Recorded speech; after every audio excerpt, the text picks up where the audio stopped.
왁자지껄 포차 오늘도 문 열겠습니다. 정치 뒤풀이쇼 왁자지껄 시작합니다. 반갑습니다. 네, 저도 오랜만에 오늘 포차 문을 함께 열었는데, 오늘 일단 우리 와주신 손님들, 단골 손님들부터 일단 소개를 해드리겠습니다. 먼저 제 옆에는 김종욱 단골님 나오셨습니다. 예, 3,000원입니다. 저기 뒤에 김종욱 사발면 준비되어 있다고 3,000원. 근데 그게 출연료도 아니고요. 사람의 가치도 아닙니다. 오해하지 마세요. 자, 그리고 옆에 김종 브라더스 김종대 전 의원님 나오셨습니다. 안녕하십니까. 반갑습니다. 네, 반갑습니다. 그리고 오늘도 변희재 대표님 나오셨습니다. 반갑습니다. 안녕하십니까. 네. 그리고 이경전 대표님도 함께 하겠습니다. 네, 안녕하세요. 반갑습니다. 네, 저희가 오늘 이렇게 네 분 모셨는데, 네 분 다 이렇게 처음 뵙는 사이신가요? 어떻습니까? 아니, 뭐, 거의 그렇습니다. 화면에서는 늘상 보시는 사이. 네. 저 교수님은 자주 뵀었죠. 제가 종편 잘리기 전까지는 네네네. 항상 뵀었습니다. 지금 저희 커피 감사합니다. 저만 회색 분자로 살아남았습니다. 그렇게 말씀하시면 저 비호감으로 잘렸습니다. 우리 변 대표님은 처음 보시는 제가 거의 다 처음 인사드릴 수밖에 없는 게, 제가 원래 보수 제야 투사다 보니까 이쪽 분들하고 어울릴 일이 없었거든요. 지금은 진보의 투사라고 얘기해도 과언 아닙니까? 여기 모니터링으로는 제일 많이 뵀었어요. 그러니까요. 네. 최근 한 2달 사이 일이지. 근데 저는 아십니까? 그건 아니죠. 저는. 그래요? 네, 모니터링 하니까. 다만 이제 저는 아스팔트 보수 운동가다 보니까 어울릴 일이 없었죠. 근데 이제 뭐 제도권에 오셔가지고 이제 틀면 나오시는 분이 돼버리셨으니까. 그리고 저희 하나 이제 공지할 게 있어가지고요. 원조 실내 포차라고 저희가 써놓은 이유가 있습니다. 저희 이게 최근에 장사가 잘 돼가지고 옆에 이제 옆집에 대형 마트가 JC 마트가 골목 상권을 침해하는 일이 생겨가지고 저희가 일단 원조라고 박아놨습니다. 혹시 여러분들도 보셨는지 모르겠어요. 이게 지적재산권에 걸리는 문제인데. 그러니까 이게 또 이제 변 대표님 나온 이후에 또 그렇게 돼버렸더라고요. 뭐 다 먹고 살아야지 뭐 우리가 잘하면. 제가 그 JTBC하고 싸우다가 제가 잠수 탔잖아요. 그러니까요. 혹시 JC 마켓에서 혹시 억하심정에 지금 저희 거를 또 갖다 뺏긴 거 아닌가? 아직까지 싸우고 있는데 또 여기까지 또 걸려드네. 대형마트가 골목상권을 침해하면 참 곤란합니다. 저희가 원조다 이런 말씀 좀 드리면서, 스픽스가 지금 이제 4만 명 구독자를 기다리고 있는 그런 상황인데, 우리 네 분도 다 이제 구독 버튼은 꾹 눌러주셨죠? 네, 눌렀어요. 알람 설정. 알람 설정까지. 여러분들이 항상 저희 왁자지껄 포차에 와주셔서 너무 영광이고, 다른 분들에게도 좀 유도를 좀 해주세요. 그럼요. 주변 지인분들에게도 왁자지껄 많이 찾아달라고 말씀 주시고. 자, 저희 이제 오늘 메인 메뉴를 좀 소개를 해드리겠습니다. 오늘 메인 메뉴는 언제까지 뻔뻔할 건데라는 메뉴를 가지고 왔는데, 첫 번째 토크 메뉴로는 윤석열 대통령의 당당함이냐 뻔뻔함이냐, 이제 이 주제를 저희가 얘기를 해볼 거예요. 지지도가 30%를 넘어간 상황에서 2주 연속 상승하긴 했습니다. 현 시점으로. 그래서 그거를 또 어떻게 평가해야 될지 모르겠는데, 좀 앞에 드시면서 하세요. 편안하게. 편안하게 맥주 좀 드시고. 드릴까요? 30% 이렇게 따라 먹어도 이렇게 그냥 먹으면 안 되나요? 거기다 그냥 먹어도 되죠? 드셔도 되긴 하는데. 글쎄, 뭐 이렇게 좀 제조해서 섞어서 보니까 족발에다가 막국수에다가 이게 오늘 안주값 할지 모르겠어요. 안주값이나 제대로 하고 나갈지. 보니까 이거 뭐 이제 안주값 하시면 됩니다. 30% 굳히기로 5년 동안 간다는 얘기가 있어요. 이건 이제 저희가 소주제로 갖고 왔는데, 여기에 동의하시는 분이 이제 얘기를 해주시면 됩니다. 얘기 안? 이제 지금 합갑하신다고. 30%로 5년을 간다고요? 5년을 간다라는 전망을 못 가죠. 못 갑니까? 30%를 5년 가면 안희감만 못한 거 아니에요? 아니, 그런 정부가 있었어요? 없었는데 이제 유일한 정부가 될 수 있다라는 이제 전망이 좀 있더라고요. 30%도 가면 총선에서 참패하죠. 총선을 못 넘어가죠, 요지주의 가지고는. 우선은 전제가 우리 질문 이상해요. 5년을 갈 수 있느냐. 그걸 먼저 짚고 넘어가야 되지 30%가 문제가 아니라는 거죠? 네, 30%도 10%도. 아니 근데 뭐 임기가 정해져 있으니까 5년은 갈 수 있죠. 안 갈 수도 있는 얘기를 했어요. 대통령도 임기는 5년이요. 안 갈 수 있는 얘기를 했어요. 개헌 하게 됐더니 오케이 그랬으니까 개헌을 하고서 본인이 동의하면 임기 줄일 수 있으니까 4년 할 수도 있어요. 4년 중임을 하면. 그런 뜻은 아니겠죠? 그런 뜻은 아닌데 잘 모르겠습니다만. 제가 이런 얘기하면 또 불경한 건가요? 불경스러운. 불경. 그런데 지금 외신에서 대통령 지지율이 주변 4대 강국하고 북한까지 다 기사를 씁니다, 요즘. 일본에서 저 30% 대통령하고 협력해도 되겠냐. 뒤집을 거다. 이런 얘기 나오고, 중국에서 기사 나오고, 북한에서는 뭐 인간 자체가 싫다 어쩐다 하면서 저 지지율이 뭐 몰락으로 가고 있다고 그러고. 도대체 주변에 아군이 없어요. 심지어 미국에서 무슨 기사가 나왔냐? 이 지지율 낮은 대통령이 미국에 부담이 될 거라는 기사가 또 나와서 그러니까 맞아요. 나는 저기 국내는 그렇다 치자고 지금 안 나온 데가 없거든 주변에서. 이거 지금 조금 제가 보기에는 국내에서 우리끼리 지지고 볶고 하는 건 좋은데 외국 나가서도 이게 국격이 이게 추락할까봐 그게 걱정이 나나 이게. 그 5년간 그러면 어떻게 해요? 아니 근데 뭐 이미 나토 가셔서 노르각수도 한번 경험을 하셨고요. 뭐 국격 찾아보기는 그렇고 또 그 우리의 영부인 김건희 씨가 또 이렇게 또 많은 모습을 보여주지 않으셨습니까? 빼꼼도 보여주셨고 그 이후에 이제 국제적으로 이거 좀 문제가 있지 않을까, 어렵지 않냐 이런 기사가 이제 외신에서 나오는 건데 근데 지금 저는 지금부터 막 이렇게 비판하고 싶지는 않아요. 네. 그래도 아직은 네. 100일 이제 오늘이 110일째인가 그럴 겁니다. 네. 좀 기대를 그래도 다들 깜짝 놀래요. 그거밖에 안 된다 해가지고. 110일. 네, 한 몇 년 된 것 같은데 110일 동안 하루도 이렇게 그냥 편안한 적이 없었던 것 같아요. 매일매일 새롭다. 네. 새롭긴 한 것 같아요, 진짜로. 매일매일 새롭다. 그런데 24, 5% 되다가 얼마나 눈물겨운 노력으로 올린 3%인지 아십니까 이게? 이게 7, 80% 지지율 얻는 대통령한테 3% 올라간 거는 그냥 뭐 별 느낌이 없다고. 그런데 처음에 1, 2% 올릴 때 이거 한 3주 전 얘기인데 그 교육부 장관 잘랐죠. 그 뭐 또 앞으로 국민 뜻을 새기겠다고 왜 대우 스태핑에서 달라진 자세가 나왔죠. 이거 눈물겹게 올린 겁니다. 이거 3%가 어딥니까 지금 20%에서 이게 얼마 전에 만평도 그런 만평이 있었어요. 그 보좌진이 이렇게 대통령한테 막 달려가는데 이거 들고 막 그런 그림이에요. 30%. 대통령이 2주 연속 상승했습니다. 이제 이런 만평도 있었습니다. 그러니까 올라간 거 맞으니까. 근데 제가 오늘 보니까 뻔뻔한 게 그 비서실장이 나와서 문혁이 나와서 얘기했었잖아요. 잘못한 게 아무것도 없어요. 잘못한 게 아무것도 없는데 지지율은 20%대예요. 그 얘기에서 한 거잖아요. 네. 뭐 김건희 여사 보좌 잘했다. 잘했는데 뭐가 문제가 있냐 얘기하고 있고 인사 문제 관련해서는 여러 논란이 많다고 얘기했더니 3개월밖에 안 되는데 왜 그러냐고 얘기하고 그러면 국민이 잘못한 겁니까? 대통령이 잘못한 겁니까? 그걸 왜 나한테 그래? 술맛 떨어지게. 그런가요? 아니 그래서 그 지금 내놓은 처방이 네. 홍보 부족이다 그래서 홍보 수석 홍보석을 교체하고. 드렸고 내부에 이 유출자가 있다. 그래서 내부 색출을 들어가지 않습니까? 네. 잘렸어요. 그러니까 우리는 잘못한 게 없는데 왜 이 꼴 됐을까? 딱 두 개예요. 내부 유출자하고 홍보 부족이다. 요 답을 내지 않았습니까? 네. 요즘 유출되는 게 좀 많은가 봐요. 그러니까 이분이 검사하셔가지고 출신이 예를 들면 복지 사각지대도 쫓아라 끝까지 추적해라 여기도 추적해라 그렇죠. 추적한다고 해결되나요? 이 문제가? 아니 추적은 해야지. 찾아는 가야죠. 추적을 하고 그 다음에 안 되면은 뭐 압수수색 영장 때리고 이렇게 하는 거예요. 그럼 그거 물 다 들어간 다음에 쳐다보면 뭐 합니까? 아니, 그런데 지금 홍보수석 이제 김은혜 수석 관련돼서도 비서실장이 그럼 인선에 관해서는 전반적으로 컨트롤을 잡고 있어야 되잖아요. 그런데 질을 하죠, 민주당 의원들이. 지금 선거법 위반으로 지금 기소될 것이고 지금 수사를 받고 있는 상황이다 알고 있냐? 당연히 아는 거 아니겠습니까? 여기 모르는 사람이 거의 없을 거예요. 그런데 모른다고 했습니다. 이게 뭐가 됩니까? 그리고 또 시민사회 수석도 뭐라고 했습니까? 비 온다고 퇴근 안 해? 이렇게 국민의 공분을 일으키는 것이 있었잖아요. 근데 이런 부분을 좀 해결을 해야 되는데 그래야지 지지율이 조금 더 확 올라가지 않을까. 근데 왜 그럽니까? 그 사람들은? 그때 왜 밉상을 일부러 그렇게 사설매를 만들고 그러냐고. 왜 그러지 했는데 제가 어제 한동훈 그 장관을 보면서 이건 답이 없다. 저분들은 원래 그렇구나. 아니 그래도 오늘 큰 메뉴 주제 자체가 언제까지 뻔뻔할 거냐라는 주제잖아요. 언제까지요? 본인들은 당당한데 이제 뭐 국민들이 느끼기엔 뻔뻔해 보일 수 있는. 한동훈 장관은 답은 잘 쓰잖아요. 시험을 잘 봤으니까는 고시 패스했을 거니까. 그러니까 시험만 잘 보는 거죠. 세상을 모르고. 세상을 모르고. 근데 이분들이 이 검사 생활만 하니까 네.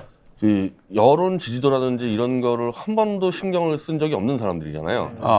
그러니까 여의도 정치꾼들이라고 우리가 쉽게 욕하지만은 그 사람들은 어쨌든 이 여론 지지도에 대해서 레이더는 돌아가는 사람들 아닙니까? 여기는 그게 없고 일반 관료들도 그렇지만 그 중에서 특히 검사는 또 밀실에서 작업하는 일이다 보니까 더 그렇죠. 더 둔감할 수밖에 없죠. 그래서 여기가 지금 뭐 당당함이나 뻔뻔이나 부족했는데 제가 볼 때는 그냥 하던 대로 하는 거고 이거 말고 다른 거를 해본 적이 없을 겁니다. 이거. 이런 식으로 야 여론이 이렇게 안 좋을 때 이렇게 방법을 써볼까 이런 머리를 평생 써본 적이 없는 사람들이잖아요. 근데 그게 한비자에 보면은 그런 얘기가 나와요. 그게 법가의 사상의 아주 그 원전 아닙니까? 그런데 한비자에 보면 임금들 한 3-4명 얘기가 나온다고. 어떤 임금은 부국강병 하려고 저기 그 세금 많이 걷었다가 백성한테 욕먹고 쫓겨났습니다. 어떤 임금은 강에 뚝을 싸서 홍수를 막으려고 농민들 그 노역을 시켰다가 또 욕먹고 쫓아났습니다. 그래서 군주한테 왜 백성의 여론에 신경을 써서는 안 되냐? 왜 여기에 끌려가서는 안 되냐? 이게 이제 그 저 법에 의한 통치에 나오는 대목이에요. 그런데 여기에 그 저기 대통령실을 보면 말입니다. 정확하게 그런 사상이 나와요. 사실 국민은 충동적이고 우매하고 또한 이 민주정치라고 하지만은 항상 국민들이 옳은 거 아니다. 예, 이게 이제 한비자에 나오는 법가들의 그 담론에서 나오는 이야기들이거든요. 그러니까 지금 보면은 그 사법 엘리트들의 그 특성 중에 하나가 이제 법의 가치가 전면에 나서고 하면서 국민 여론이나 이런 것들은 별로 그 공정하지도 않고 엄격하지도 않아요. 이런 식으로 이제 그 민심을 바라본다는 거지. 항상 자기도 모르게 말은 그렇게 나간다는 거죠. 그러면 대통령이 여론조사에서 지지율을 그렇게 완전히 폭락하는 거 보고 뭐 의미 없다. 처음에 그런 발언 나왔잖아요. 그게 그럼 실수가 아니고 본심? 체질적으로 그렇게 박혀 있는 거지, 이 사람들 같은 경우는. DNA가. 네, DNA가 뭐 검사 생활하면서 한 번도 신경 안 썼을 테니까. 사실 뭐 검사들은 잘 사과도 안 하고. 그리고 이제 또 문제는 우리는 단임제다 보니까 뭐 윤석열 같은 경우 또 선거 나간 일 없잖아요. 그 뭐 막가는 거고. 근데 아까 제가 말씀드린 게 첫 번째가 그건데. 30% 지지율로 못 버티는 이유는 나머지들은 총선을 치러야 될 거 아닙니까? 본인은 안 치러도. 그래서 결국 당하고 이거는 잘못하면 깨지죠, 이대로 가다가. 네, 저희 이거 저희 그 뭐야 왕자집골 포차 오너님이 이거 주제를 정하셨는데 이 주제를 잘못 정하셨네. 아니 근데 그래도 진화했어요. 그래요? 윤석열 대통령이 뭐라 그랬어요? 지지율에 연연하지 않지만 지표상에 나타난 민심은 받아들이겠다. 그럼 무슨 말인지 모르겠어요. 그렇게 얘기했잖아요. 그렇게 얘기했잖아요. 많이 발전한 거예요. 지지율은 20%대로 떨어졌지만 뭔가 다른 게 있을 거야. 다른 민심이 뭔가 있을 거야. 아니 그러니까 듣기는 하겠다. 듣기는 하겠다. 이것도 발전한 거 아닙니까? 옛날에 비해서 또 듣지도 않아요. 문자 다 보내놓고 나서 민생에 매진하느라고. 그러다 보니 그러니까 이게 참 모르겠어요. 해석이 안 돼요. 해석이 안 돼? 화성의 언어여서 국민들이 매우 어려워요. 해석하는 게 어렵고. 그래서 제가 볼 때는 별도로 저희를 둬야 돼요. 통역관을.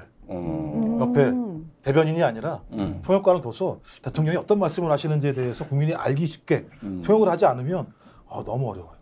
지표상에서 제일 희한한 특징이 다른 대통령들하고 전혀 다른 게 지지하는 이유가 모르겠다가 압도적으로 1위라는 거예요. 맞아요. 네. 윤석열 지지층에서 모르겠다 왜 지지하는지 이게 압도적인 1위라는 가장 이상한 지표상의 특징이 있는데 그걸 한번 믿고 있는 거예요. 근데 그게 저기 일본에서 매우 특이한 반응이 나왔어요. 지금 일본에서 윤석열 지지율이 아주 높습니다. 그러니까 주로 엘리트 기성세대에서 한국에서 일본하고 말통하는 최초의 대통령이 나왔다 이런 분위기예요. 거의 팬덤 수준으로 갈 조짐입니다. 근데 그 이유가 재밌어. 두 가지예요. 첫째는 윤석열의 오야분 기질. 걷는 거 봐. 오야분 기질하고. 두 번째는 김건희의 역동적인 탤런트. 네? 그러니까 이게 뭐냐 하면은 야쿠자 도목하고 영화 배우가 이렇게 조합된 코드라고 이게 일본의 사라진 문화란 말이야. 딱 맞는다고. 그래가지고 지금 인기가 좋아요. 그 스페인에서 좀 다니는 스타일이 약간 가부키 배우 같은 좀 느낌이 좀 들었었거든요. 화장법이라는 것들이. 이게 지금 이거 포차 이거 술만 이거 수위가 높습니다. 어떻게 어때요? 뭐 술자리인데. 그래서 이런 부분들이 윤석열이 뭐 민생을 챙기건 무능하건 일본에서는 관심 없어요. 그런데 비춰지는 이미지 봐. 요즘 기시다 얼마나 매가리가 없어요. 일본의 그런 정치인이 사라졌거든. 겨울 연가 이후에 최초의 한류 대통령입니다. 제가 보기에는 이 정도면은 말입니다. 이 각하께서 이제 일본에서 한류를 일으키고 계시는 거야. 한류는 보통 이제 수출이 되는 거니까 그러면 저희도 예, 여기까지 하겠습니다. 아니 그래서 일본 보고 가져가실 테면 가져가셔라. 저는 아무 얘기 안 했습니다. 모셔 가셔라. 난 그런 얘기도 해요. 아니 그렇게 좋으면. 그러니까 일본은 좋아하는데 우리나라 여론조사니까 대통령 하면 떠오르는 단어 절망. 33%가 맞아요. 절망이래요. 떠오르는 단어가. 그러니까 일본은 엘리트는 좋아하는데 우리나라 국민은 떠오르는 단어가 절망이다. 그럼 한류가 좋은 거예요, 나쁜 거예요? 아니 그러니까 일본에 줘버리자. 차라리 그거는 이거 술자리에서 내가 이거 너 큰일 납니다. 아무리 생각해도 이거 너 좀 오버한 것 같아, 그죠? 일본이 그렇게 원한다니까요. 이거 편집해야 됩니다. 아니 저희는 뭐 무편집으로 하기 때문에 편집 없어요. 예. 일본을 보는 아니 일본이 그렇게 원한다니까. 아니 근데 33% 좋다는데. 33% 한류 대통령. 33%가 1등인데 절망이에요. 단어가. 그거 왜 그런 거예요? 희망이 없으니까요. 그래서 오늘은 이런 얘기 아무도 안 하실 것 같아서 그럼 제가 할게요. 그럼 33%는 저 민주당 지지자들만 있는 거 아니에요, 혹시? 그럴 수 있잖아요. 아무도 이런 얘기 안 하실 것 같아가지고.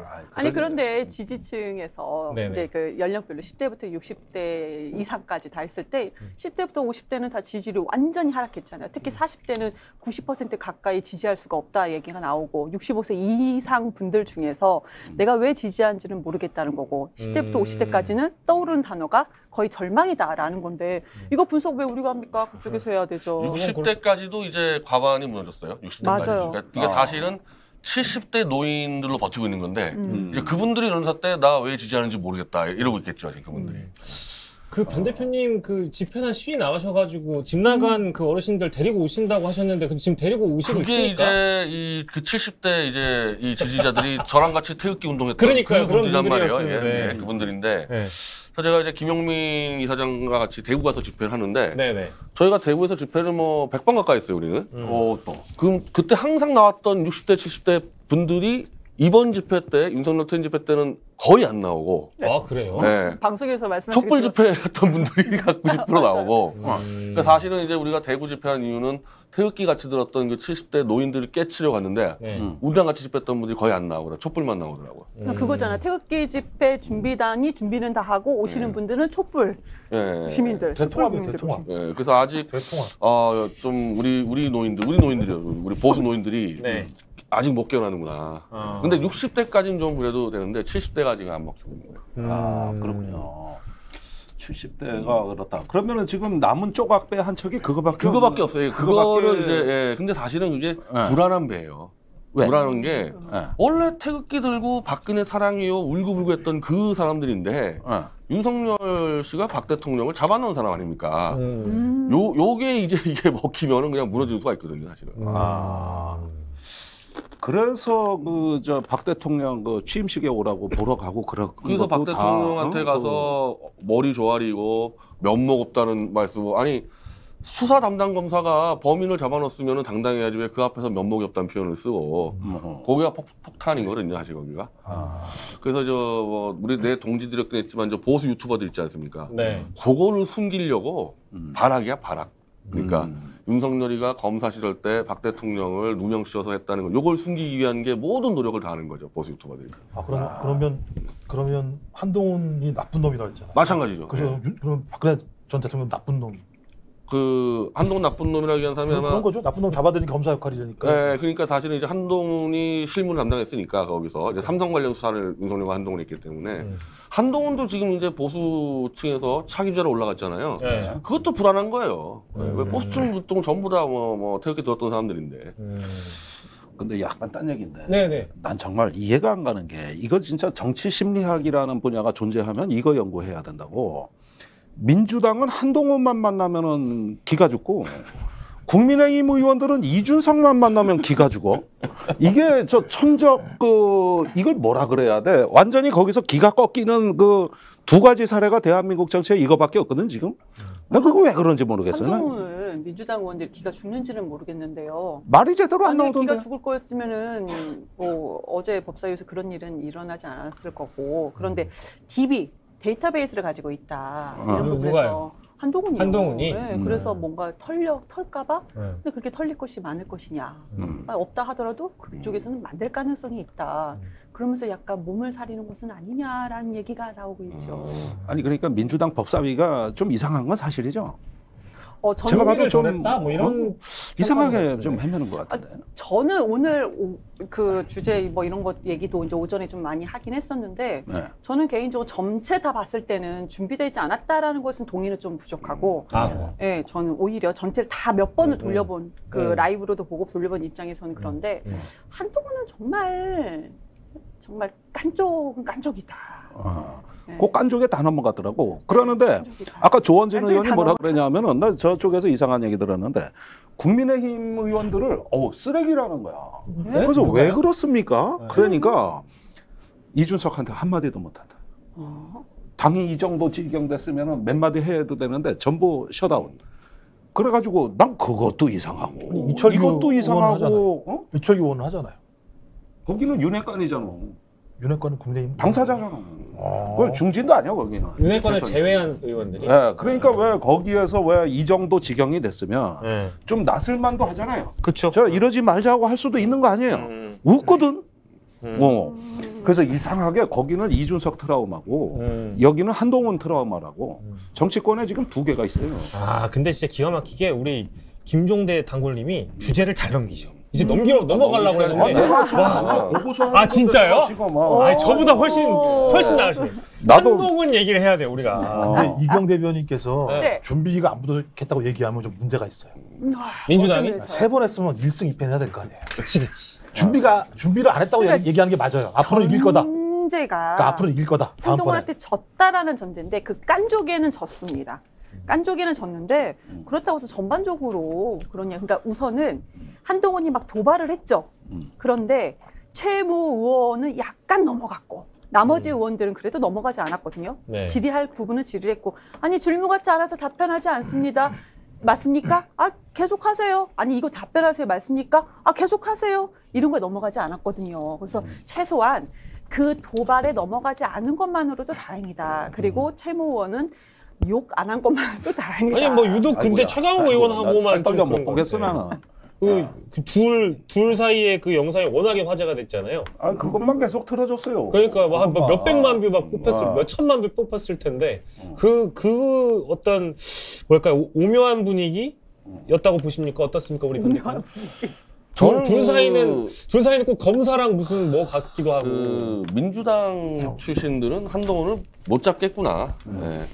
뭐 논리에서 몇 번 이기고 지금 문제가 아니라 한동훈은 민주당하고 우리 치면은 피해자 코스프레가 튀어나오거든요. 그러니까 내가 피해자다. 자기가 검찰 시절에 민주당 권력에서 탄압받고 그래서 한직에 쫓겨나고 그래서 뭐만 얘기하면은 당신들이 그때 어땠냐가 나오니까 여기서 못 벗어나더라고요.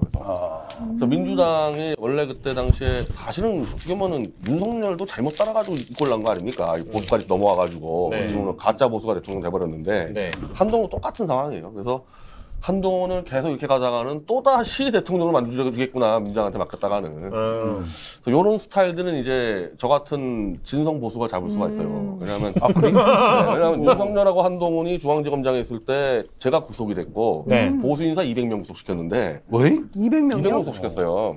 그러니까 이제 그 중에 막 거의 다 직권남용 뭐 이런 것들은 그냥 덮어씌우기 아닙니까? 이런 것들이 뭐 직무유기 직권남용 그런 것들.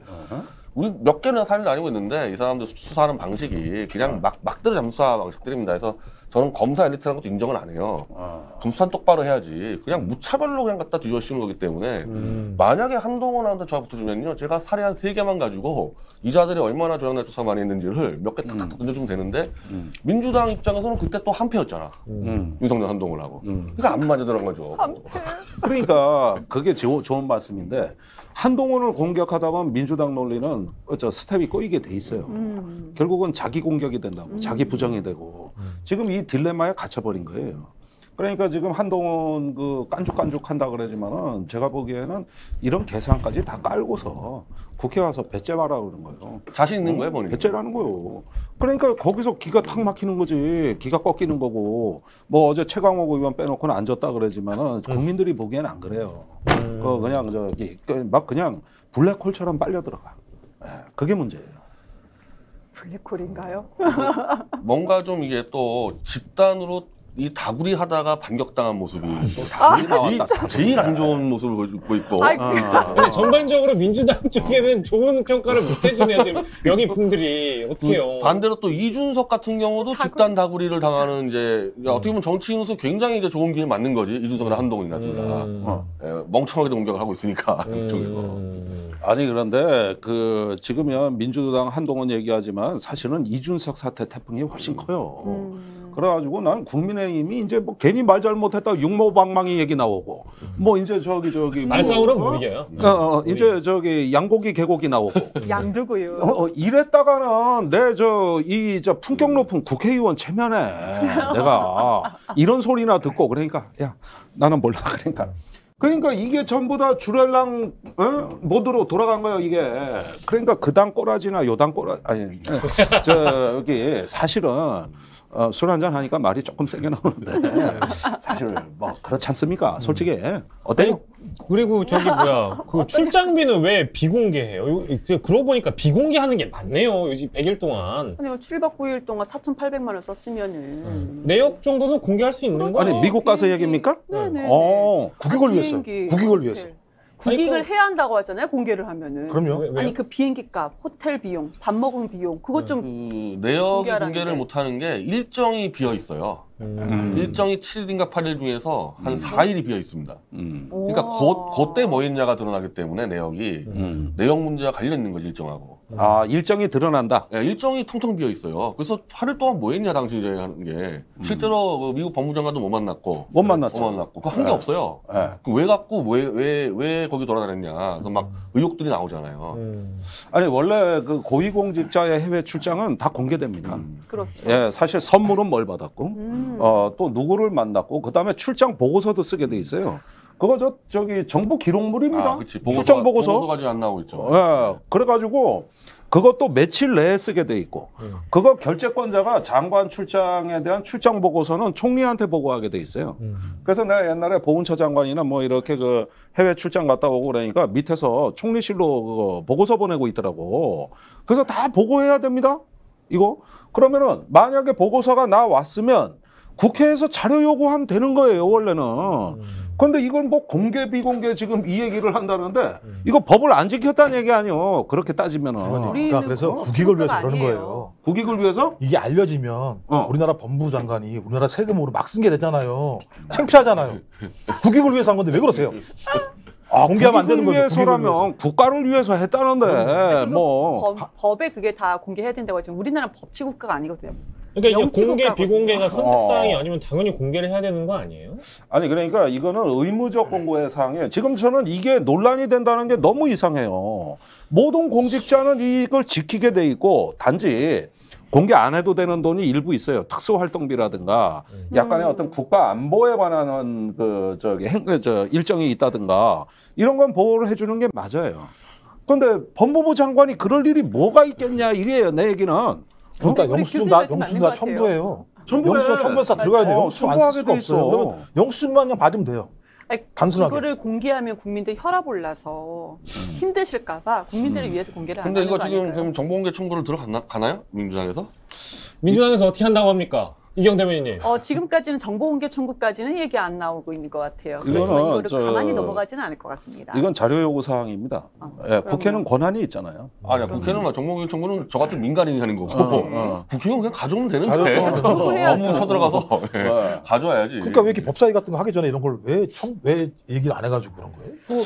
그러니까 자료 요구를 했어요. 다시 돌고 돌아 민주당이 잘못했네. 안녕히 계세요. 그런 뜻이 아니라. 그러니까 이 건은 사실은 이해가 안 되는 장기간 일정에다가 실제로 거기에서 이제 어떤 또 나오네요. 지난 정부도 공개 안 했대요. 무조건 얘기하면 지난 정부입니다. 아이고 미안합니다. 아니 근데 실제 지난 정부도 공개 안 했으면은 뭐 이 정부도 공개 안 해도 되는 거 아닙니까? 아니 근데 지난 정부 때 이런 이슈가 된 적이 없어요. 뭐 공개하니 안 하니 이런 문제. 근데 한동훈 장관의 말은 지난 정부 때도 안 했어요. 그러면 그 많은 사안에 대해서 공개를 한 부분도 분명히 있을 거고 아닌 부분도 있을 건데 구체적인 거 안 해요. 그냥 지난 정부 때도 그랬어. 지난 정부 계속 이렇게 얘기하는데 그럼 구체적으로 왜 그럼 저는 우리 의원이나 기자들이 준비해야지. 구체적으로 뭐냐? 준비해야지 이런 것. 지난 정부 때는 이런 거라서 비공개고 이거는 공개했다 이 정도. 그러니까 몇 건의 사례가 있었고 공개 사례는 몇 건이고 비공개 사례는 몇 건이냐 이렇게 좀 물어봐야 되는 것인데 그런 네네. 거를 좀 질문하지 않았으면 아쉽겠네요. 솔직하니 옛날에는 이게 개판이었습니다. 제가 뭐 보수 진보 정권 옛날에 뭐 어디까지 10년, 20년 어디까지 있다 옛날이요? 보면은 사람들이 해봐야겠다고? 저기 기관장이 외국 갈 때 부인 데리고 가고 그것도 저기 공식 비용으로 이런 일은 다반사고 네네네. 거기에다가 또 가가지고 개인 일정 보고 뭐 이런 것들 대한민국 솔직히 말해서 개판이었어요. 그런데 어느 순간부터 이게 이제 조금씩 재편나가면서 그 저기 형식적인 게 아니라 제대로 된 보고서를 내야 되는 거고. 어느 순간이 문재인 정부 때부터 사실 아니었어요? 아니 뭐 그건 내가 그것도 좀 과하다. 그러면서부터 이제 세상이 바뀐 거예요. 지금은 그쵸. 이런 부분은 옛날 생각했다면 큰일 나. 자기가 특수부 검사할 때나 윤석열 대통령 검찰총장 할 때는 모르겠는데 솔직히 말해서 그때 별로 시비 거는 사람은 없었어요. 그리고 그 이전에 완전 개판이었고. 근데 더 재밌는 게 뭐냐면 윤석열 대통령이 저기 한동훈 법무부 장관을 지명하면서 뭐라 그랬냐면 현대적 법무행정을 실현할 수 있는 적임자라고 그랬어요. 왜? 근데 저런 거 왜 공개 안 해요? 공개하는 게 현대적인 법무행정 아니에요? 저 이해가 안 돼. 그러니까 제가 볼 땐 말만 번들을 해요. 대단 논리적인 것 같이 얘기하지만 제가 볼 땐 하루 지나잖아요. 그러니까 제가 볼 땐 현장 싸움을 못해요, 민주당이. 현장에서 정확히 알아서 딱딱 치면 되는데 그걸 못해요. 국익을 해칠 우려가 있다. 저 정도 표현은 뭐냐 하면은 이건 대통령 밀사 내지 특사 역할을 하지 않으면 할 수 없는 표현이에요. 뭐가 또 있었으니까 그런 거예요? 그러지 않으면 저 표현이 나올 수가 없는 거예요. 외교 일정이라는 아까 단어도 나오는 것 같은데 법무부 장관이 제가 알기로는 공식적으로 간 거는 미국의 그 FBI 시스템을 공부하러 간다는 사법 건데 시스템을 스터디하러 간다 그랬어요. 그거 외교 일정이 아니에요.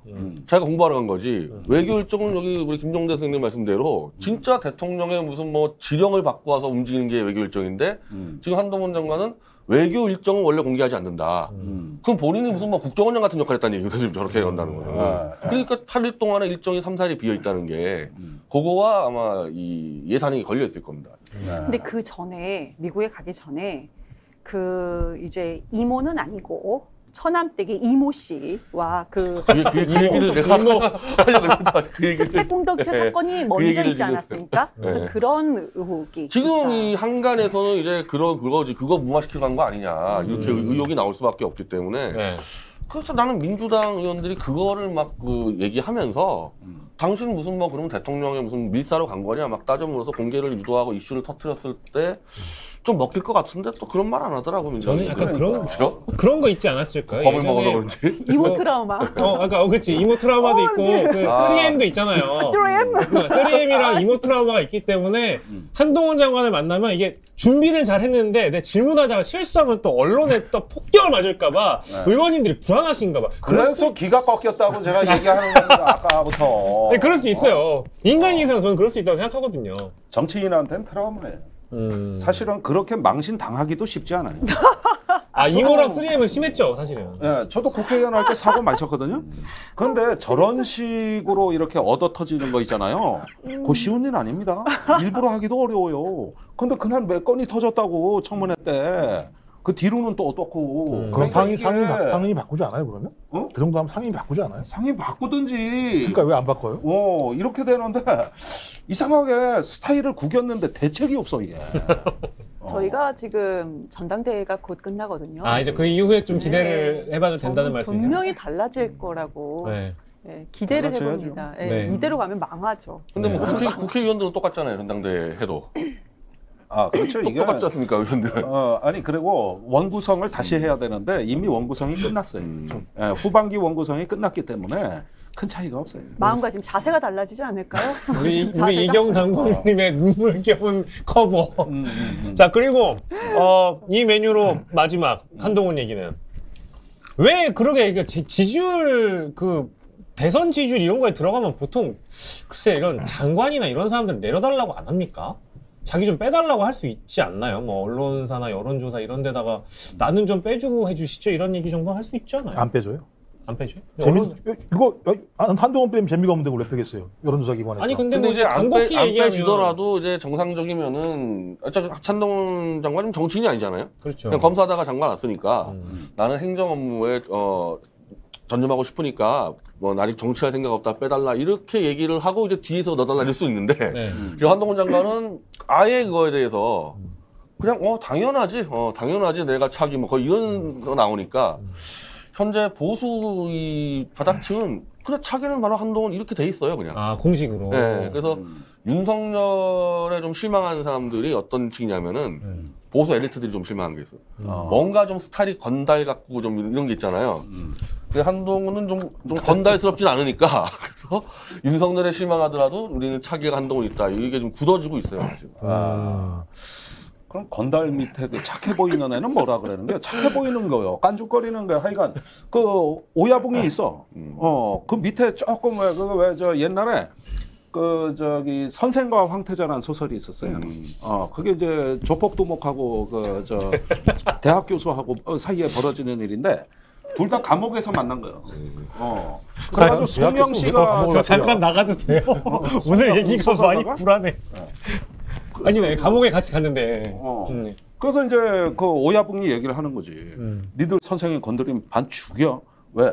자기 스승이거든. 자기가 그 사실은 문맹도 깨쳐야 되겠고.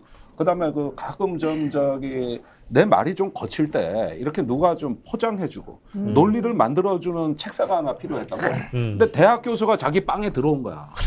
그날부터 건들면 죽여. 이래가지고 둘 사이에 시작. 그게 선생과 황태자란 소설이에요. 네. 그 관계 아니야? 근데 제 생각에는 민주당이 한동훈 건들지 않을 필요가 있어요. 왜 그러냐면 내부에 지금 싸움 났다는 거잖아요. 대통령실 내부에. 그러니까 소위 이게 검찰 라인과 그다음에 그 윤핵관 라인에 싸움이 붙었고 공직기관 비서관실이 지금 답돌이 쳐서 그러니까 검찰 라인들이 답돌이 쳐가지고 윤핵관 쳐내고 있는 상황인데 그럼 한동훈이 메인이냐? 한동훈이 메인이 아닐 수도 있다는 얘기가 나와요. 오히려. 그럼 뭐야? 한동훈은 그러니까 예를 들면 말씀하신 것처럼요. 공부 잘하는 조폭 여기 이제 있는 거 존재하는 거죠. 공부 잘하는 애들을 조폭이 무지 좋아해. 옛날부터. 그래서 이제 얼굴 마담인데 실제로는 한동훈이가 우리가 생각하는 만큼 실세가 아닐 거란 얘기가 이제 슬슬 나오기 시작했어요. 그러면 뭔가 메인이 있는 거죠. 메인은 정치를 좀 주물럭주물럭 하고 있는 거예요. 한동훈은 정치를 주물럭주물럭 할 수가 없어요. 법무부 장관이기 때문에. 그러니까 제가 볼 때 굳이 지금 잘 나간다고 민주당이 괜히 다이다이 쳐가지고 이겨보려고 하는 의원들이 계신데 내버려 두세요. 그럼 한동훈 메인 이슈가 아니다. 한동훈도 메인 디시가 아니고 이복현도 메인 디시가 아닐 거다. 그러니까 예를 들면 데코레이션이다. 이런 얘기가 나오니까 굳이 그걸 키워줘가지고 여기서 그냥 냅두세요. 얼마나 가겠어요. 민주당 의원님들 보고 계시죠? 사장님한테 저 주물럭 하나 시켜. 저기 민주당은 주물럭 하지 말고 우리가 주물럭을 먹어. 그게 나아. 주물럭이 없네. 그러니까 아까 우리 김 박사님 말씀은 이제 윤석열 정권 차원에서 차기 형태로 가는 게 아니라 실제로는 네, 따르게 움직이는데 그러면 이제 한동훈은 자기 개인 정치로 가는 겁니다. 그렇죠. 그러면은 그래서 인기 관리로 밀고 가서 실제로 이제 보수층에서 한동훈에 대한 불만을 제기하는 사람은 왜 전 정권 다 안 쓸어버리냐. 자기 인기 관리하는 거 아니냐. 쓸데없이 피 안 묻히고 그렇게 가는 사람이 있는가 하면 이제 완전히 한동훈 우상화 작업하는 또 라인이 있어요. 그래서 한동훈이 현대고등학교 때 일진들을 다 패고 다녔다라는 완전 우상화를 하는데 그 현대고등학교에 일진 없습니다. 거기 학부모 빨이 얼마나 쓴다고 일진은 어떻게 왔다 갔다 합니까? 그 아까 우리 선생님 말씀대로 일진들이 한동훈이 공부 잘하는 애 좋아하거든. 뭐 일진하고 싸울 일이 없어 공부 잘하는 애들은. 근데 그거를 막 무슨 고등학교 때 동창 인터뷰하면서 한동훈이가 뭐 정의의 주먹을 휘둘렀다 이제 우상화 작업하는 거예요. 그런 말이 나왔어요? 아니 이봉규 TV라고 이제 보수 현재 랭킹 1위지. 들었어요. 이봉규 TV에서 그냥 60만 70만 넣었어. 한동훈 일진 패고 다녔다. 일진 팬 걸로. 네. 일진 팬 걸로. 그러니까 저기 칠학군 아주 잘 나가는 오렌지. 거기다가 머리까지 좋아. 현대고등학교 제가 그 근처에서 달았는데 일진 없어요 거기. 일진 없어요. 그런데 이렇게 우상화 작업하면은. 지금 어찌됐든 간에 1인자는 윤석열 대통령이잖아요. 윤석열 대통령 기분 안 나빠요? 그럴 수 있죠. 기분 나빠할 수 있죠. 이거 봐라 이런 생각 안 들까요? 그래서 그 뒤에서 이제 아까 그 말씀하신 게 뒤에서 다른 움직임 할 수 있다는 거예요. 아니 그러니까 공직기관식 이게 하는 이유가 뭐겠어요? 대통령이 한 달 전부터인가 인사를 까기 시작했다고 그래요. 대통령이 뭐야 이거 문제가 있는데 하나하나 까보니까 이제 드러날 거 아니에요. 이제 실체들이 하나하나씩. 그럼 누가 치겠어요? 자기가 제일 믿을 만한 사람한테 치라고 얘기했겠죠. 그럼 누구겠어요? 법무비서관하고 공직기관 비서관이겠죠. 그럼 두 사람이 누구예요? 이시우하고 주진우. 두 사람이 지금 그냥 정리하는 거죠. 근데 한동훈이 뭐가 중요해요? 네, 그 한동훈 장관이 알아야 될 게 있습니다. 이 동서고금을 통틀어서 정말 제일 위험한 자리가 권력 2인자입니다. 이건 동서양을 막론하고 옛날이나 지금이나 똑같아요. 아, 장성택이 왜 죽었는데? 거기다가 옛날 김일성 시절에 김영준 왜 죽었고? 죽은 얘기까지. 그런데 누가 죽은 얘기까지. 이 권력의 2인자가 얼마나 위험한 자리인지를 아직은 몰라. 여기서 이제 소통령 황태자 얘기가 나오고 이런 거 있잖아요. 사실은 권력의 논리에서는 이것처럼 센 경고가 없다고. 그렇죠. 네, 거기에다가 그 제2인자가 제일 위험할 때가 언제냐면 신생 권력일 때예요. 이때 이 권력을 형성하고 그 줄기세포를 만들어 나가는 과정에서 2인자라는 건 너무나 위험한 자리예요. 네. 아, 옛날에 DJ 김상현 내치잖아요. 그러니까 이런 것도 망명 시기에 그 애매한 국면에서 벌어진 거거든요. 그러니까 지금 이 얘기가 이게 저기 본인이 의식하든 말든 대선 뭐 지지율에 오르락 내리락 한다 그러는데 이건 민주당까지 갈 것도 없는 문제입니다. 솔직히 이 자체가 지금 얼마나 이게 저기 어마무시하고 공포스러운 얘기냐고 이게. 권력의 인자는 역사적으로도 말로가 좋지 않았단 말씀이시죠. 무럭무럭 크게 둬라. 거기서 알아서 그 내에서 정리될 것이다. 아니 이런 못 거죠. 커요. 민주당이 키워준 거지 뭐 따지고 지금 보면 못 커요. 정권 출범한 지 100일인데 차기가 얘기가 나오고 있어요. 아, 맞아요, 맞아요. 이게 지금 그것도 재밌는 상황이에요, 제정신이면은 이거 기사 막아야 돼, 한동 입장에서는. 아니 정권 차원에서 막아야 돼요. 아니 본인의 안위도 문제지만은 이렇게 되면은 뭐냐면은 이게 이제 그 사유화된 권력에 아주 적나라한 민낯으로 이 부분이 그 되는데 지금 국민의힘이 착각하는 게 정부 여당이 착각하는 게 한동훈이가 스타 장관이고 그래가지고 민주당 잘 깔아뭉개고 있다. 이걸 갖다가 엔조이 한다는 거예요. 이게 지금 굉장히 위험한 짓인데. 저희가 그 다른 메뉴로 바꾸기 전에 그러면 윤석열 대통령도 그 한동훈 장관이 이렇게 여론조사에 오르락 내리락 하는 거에 대해서 불편해 할까요, 혹시? 아니 본인 같으시면요 한동훈 같은 사람 좋아하겠어요? 말 한마디 하면 10마디 하는데 좋아하시겠어요? 아니 근데 또 같이 한 그런 세월이 있는데 우리 동훈이를 어떻게 또 그러니까 미워하고 합니까? 그때는 내 아래에서 말 잘 들으니까 해람 다 하잖아요. 네. 칼치면 칼치고 다 한동훈 장관하고 윤석열 총장이랑 그렇게 깊은 사이 아니에요. 그래요? 그 특검에서 만나서 잠시 있었을 뿐이고 왜냐하면 한동훈 장관은 술 한잔도 안 하고 윤석열 대통령은 술 한잔 안 하는 사람은 사람 취급을 안 해요. 재미없는 스타일이구나. 윤 대통령이 네. 보기에는. 친할 수가 없어 둘이. 유배간 거 아닌가요 그러면? 법무부로? 아니 그런데 친하지 저기 않은데 어떻게 장관? 네. 동훈이만 있는 게 아니야. 상준이도 있어. 그래서 좌우 다 해놨다고. 하나는 저 국정원에 숨겨놨단 말이에요. 그렇죠. 그러니까 이 정권을 저는 절대 과소평가하면 안 된다고 봅니다. 이 지금 서초동이 이제 정권을 잡은 건데. 그렇죠. 그러니까 저는 우리나라는 3당 체제로 운영된다고 봐요. 3당. 예, 우선 비실비실한 여당 국민의힘이 있어요. 그다음에 여당 위에 주당이 있어. 아 그렇네요. 저기 그렇네요. 서초동이요. 그렇죠. 그건 좀 단단해. 네, 비실비실하진 않아. 단단하다고. 네. 이게 끝이냐 아니면 주당 위에 무당이 있어. 그게 이제 저기 수순 또는 법사 등등. 이거 너무 세게 올라가는데요. 부담. 그러니까 이게 뭐냐면 이 정권의 멘탈의 그 위계 구조. 정신적 구조란 말입니다 이게. 술을 안 먹을 수가 없는데요. 부당 얘기 나오니까. 그러니까. 네. 다 드세요, 먹어요, 드세요. 그래서 뭐 여야 3당은 그거 다 형식이고 여당 권력이 주당이다. 작동하는 방식은 이 3당에서 움직인다고. 근데 다행이에요. 제가 아까 카메라 봤는데 주당위에 무당이 있어 말씀하실 때 메인으로 받으셨어요. 우리 안 나왔어요. 다행입니다. 아 그래요?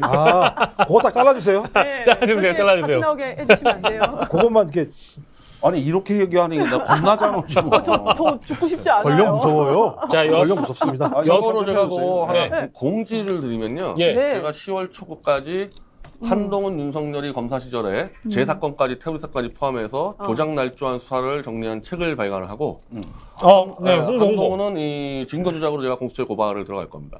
진짜요? 네. 어. 한동훈은 제가 맡을 겁니다.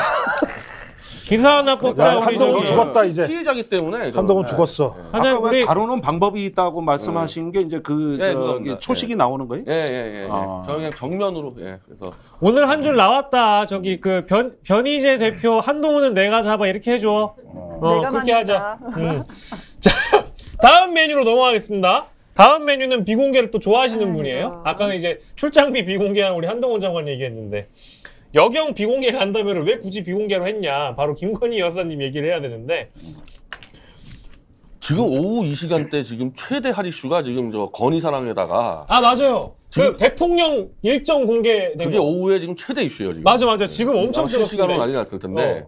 왜 그랬을까 그것도? 건의사랑 팬클럽 게시판에 내일 윤석열 대통령의 비밀 일정, 대구 방문 일정이 떠가지고 다들 어디로 나가주세요 환영 인파 무갑니다 이게 올라와서 난리가 났어요. 난리가 났어. 이거는 아니 그러면은 관리가 안 된다는 거죠. 그게 거기에 나가게 된 정보가 이 경로가 뭡니까? 그래가지고 지금 김은혜 비공개 홍보수석이 그거를 찾아서 뭐 밝혀내겠다 그랬는데 알고 보니까 뭐 여사님이에요? 아니 그래서 이제 강신업 회장이 지금 또 실세 아닙니까? 그렇죠. 강신업 회장이 나도 모르고 건의사랑도 모르는 자다 그 자는 우린 모른다. 그러니까 그럼 윤석열이냐 네. 이렇게 나오는 거죠.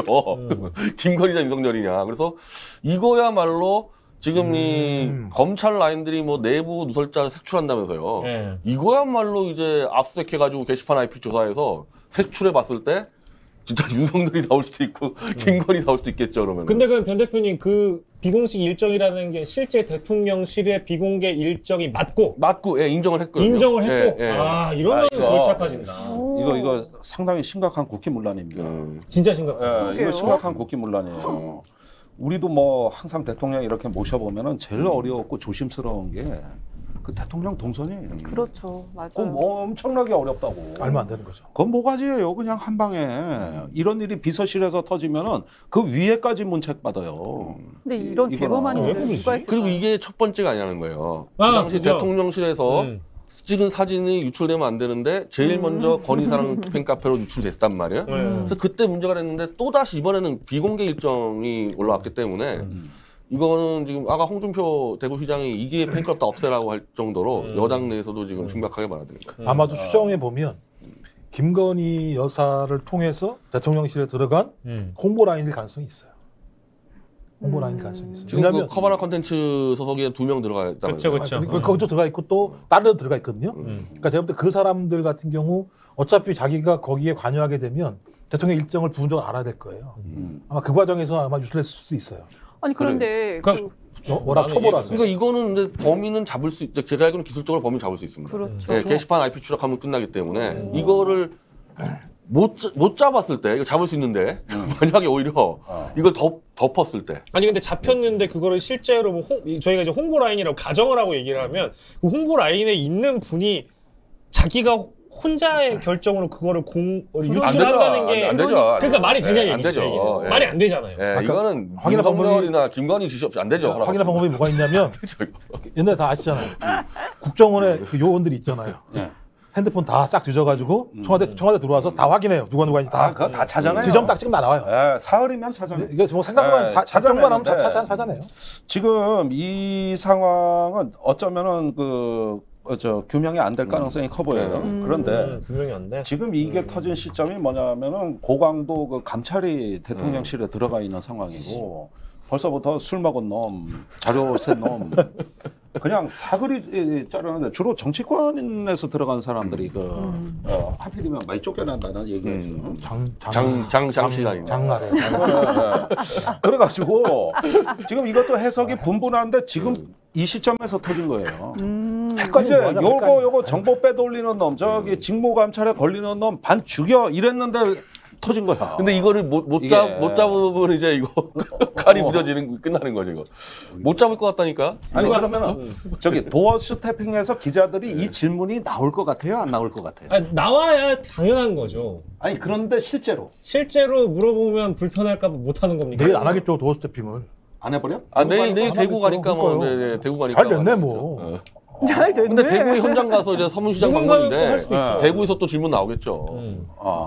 아니 그런데 저는 안 나올 것 같아요. 안 나올 것 같아요? 우리 그 좀 배려심 깊은 우리 기자님들은 이 부분에 대해서 질문 안 할 것 같아요. 대한민국 기자들 또 할 수 있습니다. 너무 또 이렇게 낮게 보시면 안 돼요. 근데 지난 기자회견 때 그러면 왜 안 나왔을까요? 근데 중요한 것들이. 그때 기자회견은 좀 기자를 좀 선택적으로 대변인이 지목했다고 이런 얘기도 기자회견은요.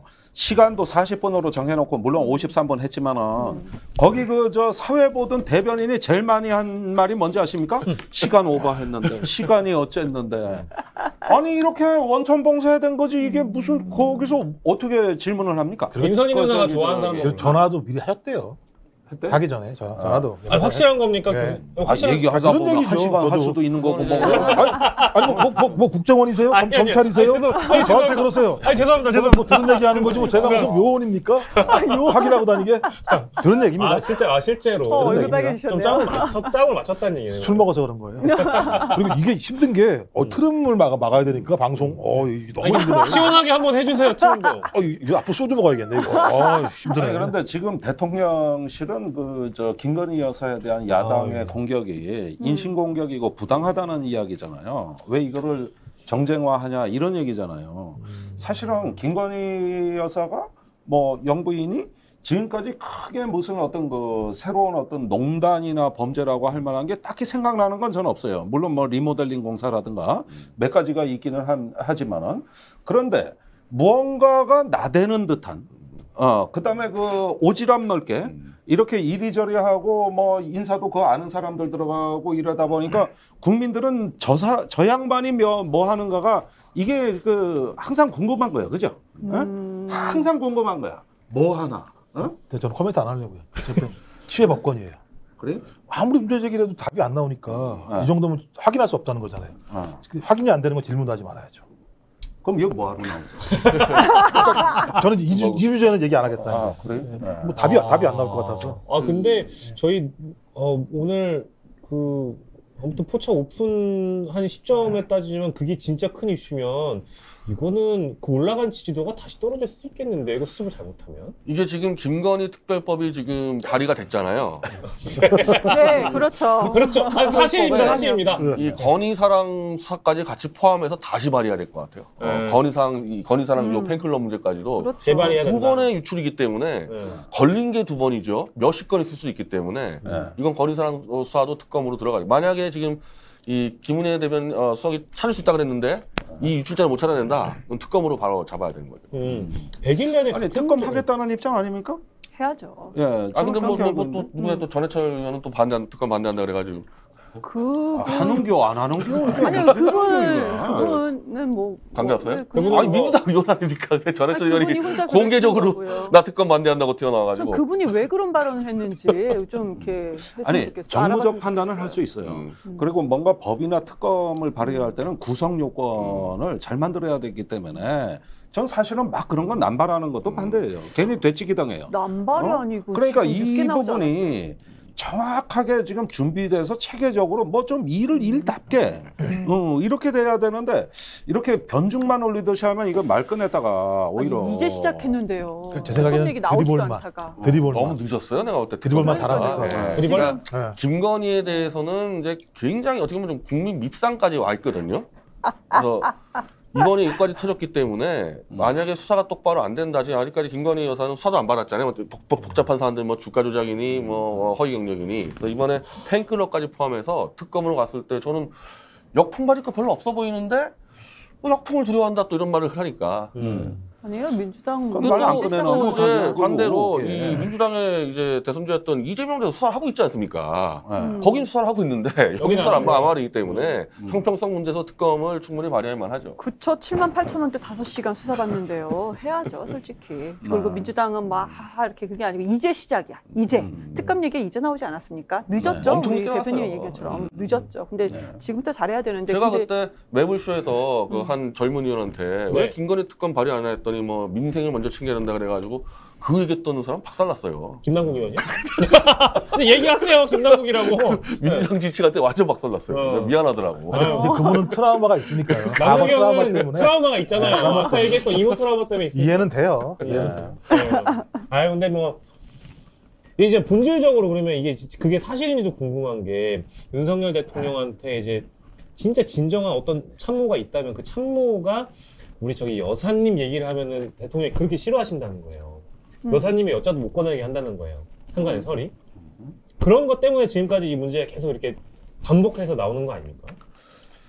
글쎄 그러니까 어쨌든 성역으로 돼 있는 건 사실이고 깜짝 또 사실은 공개된 화면에서도 그 부인을 여관이라고 저기 아주 깍듯이 챙기는 듯한 살뜰하게 이런 모습이 그 나토 정상회의가든 비행기 안에서도 나왔고 또 엊그제 경찰대 가서도 그 나왔고 또 테이프 커팅 할 때도 우리 부인 잘 자르고 있는가 옆에 이래 보잖아요. 그러니까 그거는 뭡니까 저 부인에 관한 하는 이런 모습을 우리가 몇 번 보면은 그 앞으로 저 얘기 꺼내기가 힘들겠구나. 아니, 저렇게 해쳐간데 그러면은 그거 사랑은 넘치는 것 같네요. 그리고 사랑은 무죄잖아 솔직히. 그러면 사랑한다는데 어떻게 할 거냐고 그거. 내버려 두죠. 이 문제는. 그러니까 우리가 무대책인 거야 이게. 우리 후보 때 우리 귤사가 논란이 일어날 그 시점에 그러면은 그 선대위에서 이 홍보 책임 우리가 맡아서 하겠다. 그러면 뭐 그렇게 하지 뭐. 그리고 집에 갔다가 귀가하고 다음 날 와서 그거 좀 건의가 한다는데 이랬다는 거 아니겠습니까? 그러니까 사랑은 정말 무죄가 맞는 것 같아요. 그러니까 참 슬프고 애틋한 사랑 아닙니까? 저는 박애주의자. 사랑한다는데 그거 어떡합니까? 지금 이 김건희 문제에서요, 이 시금석이 저는 이 강신업 처리 문제가 이제 오늘 이제 이 문제 건의사항 터지니까 홍준표 시장이 이제 팬클럽 해체하라 그랬더니 강신업이 이제 홍준표 죽이겠다고 뭐 본인 워딩이에요. 모든 홍준표의 비리를 터뜨리겠다 해가지고 공개하는데 근데 기자들의 입장에서 일단 강신업이 말한 대로 많이 갔어요. 이준석 처리 문제라는 거에 대해서. 그래서 강신업을 발언하면 쓰게 돼 있어요, 기사를. 그러면은 이 사람이 진짜 순수한 팬클럽 회장이라 그러면은 지금 이 사람이 사고 치는 게 한두 개가 아니거든요. 윤석열 대통령이 강신업은 처리할 수 있어야 돼요, 분명히. 입을 다물게 할 수 있어야 되는데 방치가 돼 있지 않습니까? 이번 건희 사랑 문제까지 쳤을 때도 강신업을 처리 못한다 그러면은 이거는 이제 이 권력 관계를 다시 봐야 돼요. 대통령과 영부인과 팬클럽의 권력 관계가 우리가 상식적으로 알고 있는 건 다르다고 볼 수밖에 없어요. 강신업을 처리 못한다는 건. 근데 제가 볼 때 어려울 것 같아요. 왜냐하면 김대기 비서실장이 오늘 얘기했잖아요. 건진 법사 물어봤더니 1년 동안 연락 안 한 것 같다라고 얘기했을 때는 제가 볼 때 물어봤다는 거잖아요. 그 김건희 쪽에 물어봤겠죠. 김건희 여성한테. 근데 1년 전에 맞다고 얘기할 정도의 상황이니까 제가 볼 때 거의 취해법권이에요. 그러니까 강신업 정도는 건들 수 있을지 모르겠어요. 뭐 변호사고 이러니까 예를 들면 근데 건진 법사 이런 정도까지 얘기가 나오면 제가 볼 때는 상당히 이 대통령실 내부에서도 이 얘기를 할 수 없는 구조, 분위기 이런 게 있어서 제가 볼 때는 아마 퉁치고 계속 넘어가려고 할 것 같아요. 근데 이게 터져서 모르겠어요. 오늘 그 일정 공개된 거 때문에. 근데 저는 참 이거 참 아니 저는 조금 그래도 이해가 안 되는 점이 있어요. 사실 한국에서 대통령이라는 권력은 굉장히 자원이 많습니다. 그러니까 어떤 정권이든 집권 초에 추스리지 못한 대통령은 없거든요. 그렇죠. 사실 MB가 그 광우병 뭐 소고기 집회로 해가지고 힘들었다 그러지만 어떻게 보면 집권 세력 내부에선 단단했어요. 그렇죠. 그러면서 이게 그 여러 가지 그 자기의 어떤 정치적 자산 또 권력의 자산 이런 것들을 쓰거든요. 근데 이 정부가 뭐 청와대 사이즈도 줄이고 뭐 용산으로 집무실도 이전했다 이런 뜻이 나름대로 이런 난 권력의 자산을 선용하거나 또는 내 권력의 어떤 그 전체적인 어떤 그 응징력을 갖다가 만드는데 그것도 관심이 없는 거요. 그러면 막대한 자원의 낭비잖아요. 네. 이게 자원의 낭비가 되는 거거든요. 근데 대통령한테 그렇게 많이 쏠려 있다는 뜻은 윤핵관 몇 명 챙기라고 그 자리가 있는 건 아니잖아요. 그런데 그 많은 권력을 어떻게 쓰는 건지 전혀 안 보이고 다 이상하게 그 정권에 대한 어떤 그게 없어요. 멘탈이 이 가치와 책임에 대한 이런 게 없어요. 처음 해봤어요. 대통령이 처음이라. 그러니까요. 폭우로 국민이 돌아가시고 있는 과정에서도 아니 근데 비 온다고 그럼 뭐 퇴근 안 하냐? 이런 얘기하면서 퇴근하셨잖아요. 그리고 돌아가신 그 현장에서 내가 어제 말이야 퇴근길에 물이 차고 있더라고. 그리고 그 사진을 또 뭐 국민이 우선이다 이렇게 홍보물을 만드는 것인데 솔직히 뭐 국민이 나를 오라고 해서 밀었기 때문에 나를 원해서 내가 지금 출마한다 말은 하지만 정작 지금까지 100일 넘도록 봤을 때 국민은 없는 것 같아요. 진짜로. 그럼 뭐가 있는겨? 우리 공훈이? 그러니까 어떻게 보면은 세상을 빨대로 보는 겁니다. 이렇게 큰 시야로 이렇게 그건 렌즈가 큰 망원경으로 이렇게 볼 수 있어야 되는데 보고 싶은 걸 빨대로 이렇게 보는 거죠. 그냥 검사 때 수사할 때 그래서 그 국무회의가 마치 취조랑 비슷하다는 얘기가 많이 나오잖아요. 뭐 교육부 좀 이상하면 없애버리겠다, 뭐 추적하겠다 이런 아까 그 단어듯이. 그러니까 이분은 그냥 검사했던 그 시각 그대로 봐가지고 그냥 국민이 아니라 피의자로 보고. 뭐 여차하면 뭐 뒤집어 씌워서 잡아놓고 뭐 이런 정도 마인드를 못 바꾸는 것 같아요. 그리고 윤 대통령이 진짜 김건희 여사를 사랑하신다면 막아야 돼요. 왜냐하면 대통령은 소추가 안 되지만 부인은 민간인이에요. 따지고 보면. 처벌할 수 있죠. 이게 권력 싸움에서 본인이 잘못해가지고 나쁜 행위가 하게 돼서 걸리게 되면 대통령이야 5년 이후에 그 문제가 걸리는 문제이지만 부인은 안 그래요. 부인을 진짜 사랑하신다면 그런 문제로부터 벗어날 수 있게 해줘야 되는 거죠. 안 그러면 제가 볼 때 애처가라고 얘기해놓고 애처가가 아닌 거죠. 일단 팬클럽 2개는 해산시켜야 되는 겁니다. 지금 오늘 상황에서. 아니 심각한 문제는 확실하고. 그럼 어떻게 두 개죠? 건의사랑. 건의사랑하고 건사랑하고 2개. 근데 통합이 됐단 말이 있어서 건어물 사랑도 아니고 통합이 됐다는 얘기가 있어서 한 2개였어요. 건어물이 나왔습니다. 건어물입니다, 여러분. 저희가 하나밖에 안 먹었습니다. 회장 말고 다른 회원이 공개된 적이 한 번도 없어요. 회장만 있을 뿐이지 회원이 공개된 적이 없어요. 아 진짜요? 네. 야. 와. 근데 이게 그 우리 헌정사상 물론 이제 좀 다른 비교일 수 있는데 여사들 그러니까 영부인으로 놓고 보면 유경수 여사 이후에 가장 유명한 영부인으로 대통령의 부인으로 기억에 남을 수도 있을 것 같아요. 왜냐하면 100일 동안 지금 끊이지 않고 계속 화제가 되고 있는 거잖아요. 밉상으로. 뭐 아무튼 좀 제가 비교하기엔 좀 어렵다고 말씀드렸습니다. 네요. 화나세요, 그분들이. 유명하다는 표현. 유경수 여사 화나시면 화내시죠. 어쨌든 국민의 이목을 많이 잡아끄는 그러면서 이것이 하나의 어떤 권력의 또 다른 질서로 인식되는 듯한 효과. 네. 근데 이 대부분의 어떤 의혹이나 공격의 반만 사실이더라도 또는 3분의 1만 사실이라 하더라도 이 공적인 질서는 무너지는 거거든요. 사실 국가라는 게 뭡니까? 어떤 공적 가치가 항상 그 시스템화되고 움직이는 나라. 이런 어떤 그 촘촘한 식량망처럼 모든 정보가 제 위치에서 제자리에 가고 그것이 국가가 이렇게 유기체처럼 움직일 수 있는 이런 어떤 그 국가의 정상적 기능이라는 게 있는 거거든요. 그런데 뭐가 사각기거나 사유화될 때 보면은 이 공적 시스템이 다 무너지는 거예요. 이거를 패싱하고 넘어가는 거거든요. 그걸 스킵해 버릴 때 이럴 때 이제 지도자가 실수하기가 제일 쉬운 거죠. 이때가 그 국가의 중대한 의사결정, 어떤 위기 관리 이런 측면에서 실수가 나오기가 딱 좋은 거거든요.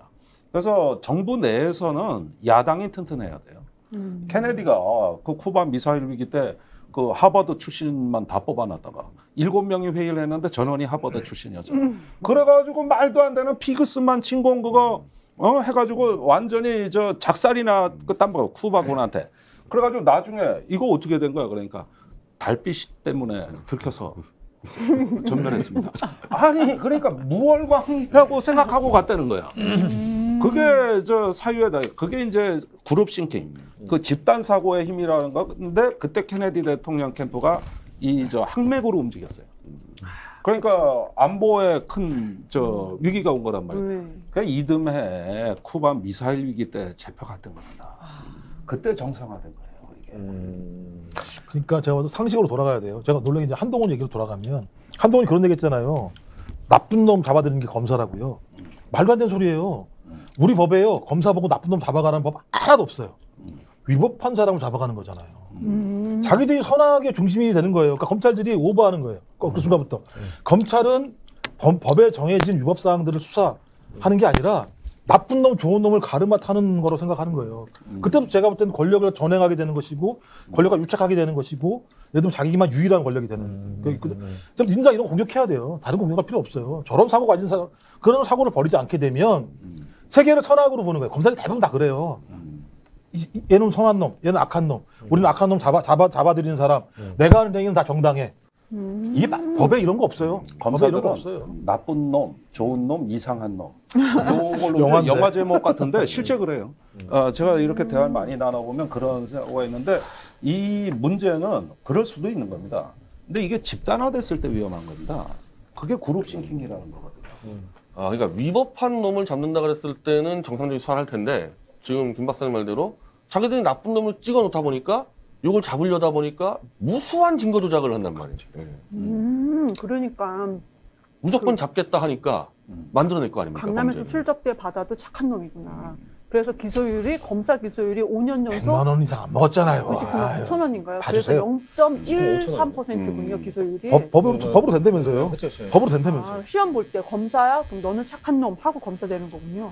그러니까 공부 잘해야 돼요. 공부 잘하는 착한 놈. 사실을 패스해야 돼요. 어떻게 우리 애들 특수통으로 착한 놈이 가야 아니네. 그러시면 돼요. 근데 구수까지 하다 보면 거의 폐인돼요.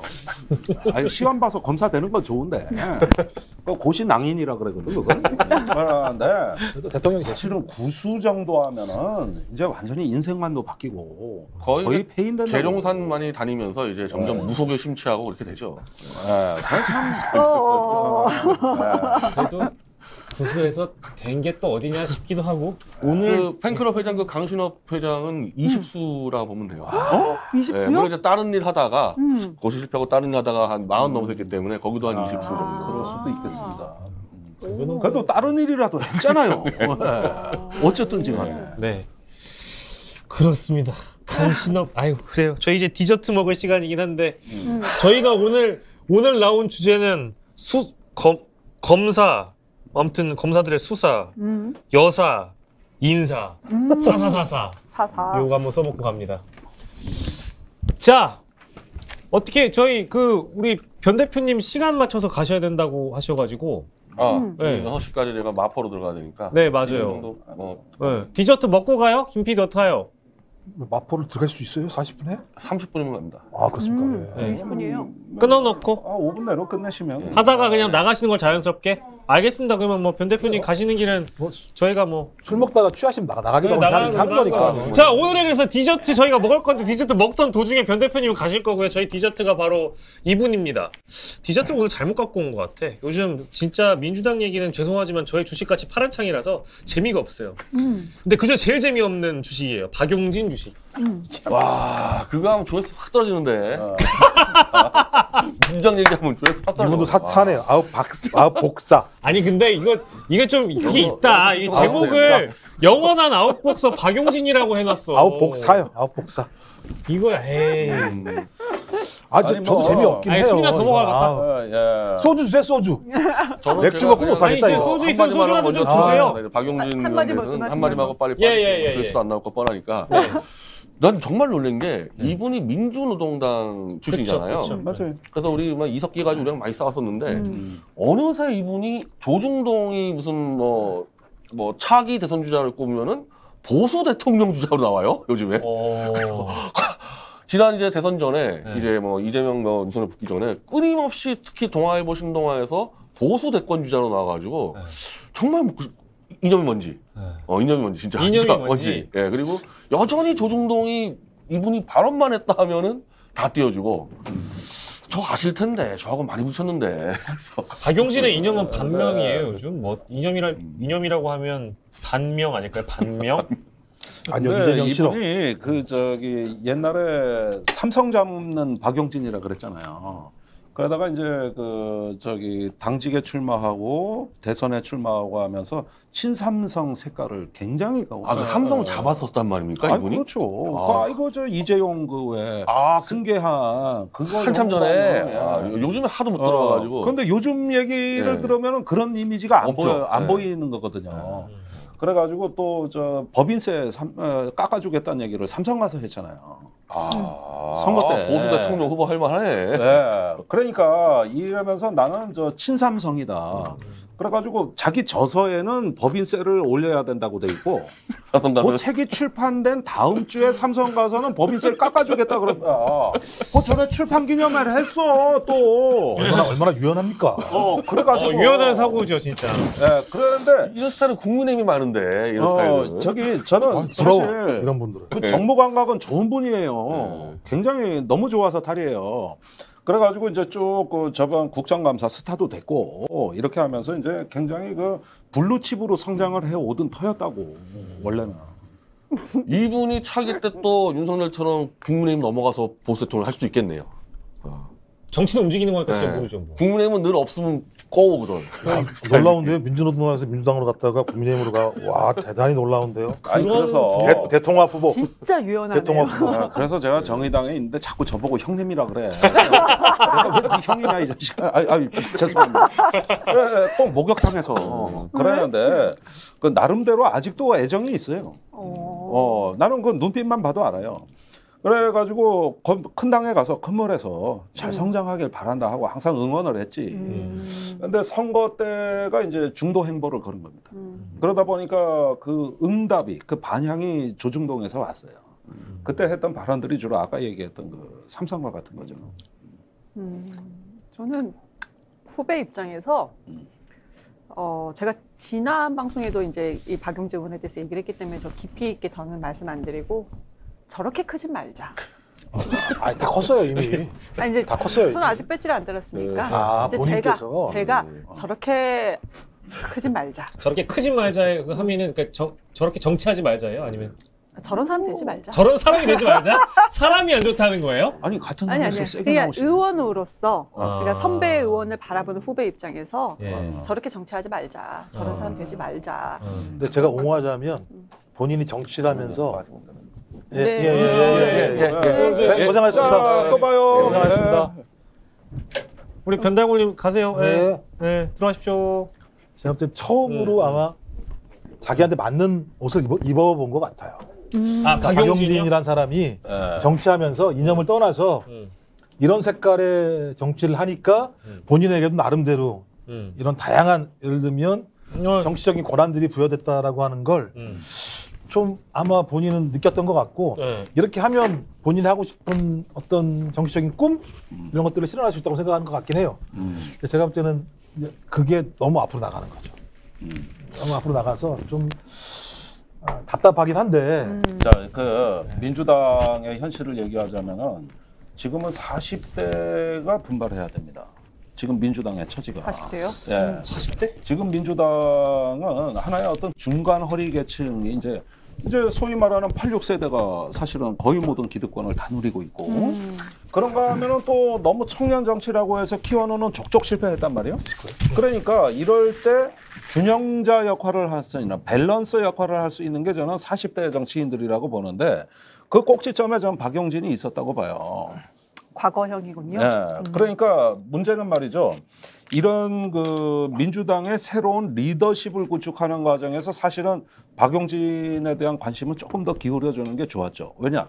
당 전체의 어떤 흥행이라든가 앞으로 당내 다양성이라든가 이런 걸 해야 되는데 사실 이번에 이재명 후보가 거의 뭐 80%에 가까운 이런 지지율을 얻다 보니까 사실은 뭐 당직 선거라는 것도 흥행도 안 됐을 뿐만 아니라 사실은 조금 비정상적인 일면들이 많이 드러났습니다. 그런 면에서는 조금 이대로 이렇게 내치기에는 약간 아깝지 않냐. 그리고 조금 더 왜 당원들도 그 권리당원, 대의원, 뭐 책임당원 또 일반 국민 여론조사까지 들어가 있던데 그렇다면 이런 정도 다양성 해야지. 이렇게 한쪽으로 너무나 쏠려가지고 앞으로 이게 자칫하면 또 사당화 논란에다가 여러 가지 어떤 또 당내 줄서기로 이어지게 된다면 그 당의 문화가 뭐가 됩니까? 그 사당화는 안 돼요. 근데 권력이. 다행히 오늘 중앙위원회에서 부결됐어요. 맞아요. 그래서 사당화가 안 되겠더라고요. 네. 아니, 사당화는 안 되고 그리고 권력이라는 게 이게 무슨 계속 정체된 것이 아니잖아요. 근데 저는 아까도 이제 후배 입장에서 봤을 때 지금 박용진 의원이 당대표에 출마를 했어요. 그런데 지금은 이재명 의원 이제 후보가 지지를 많이 받죠. 그럼 우리는 뭐를 보냐? 그럼 저 분이 그 다음에는 자격이 있는 것인가? 그 부분에 대해서 저희는 바라보고 있는 것이죠.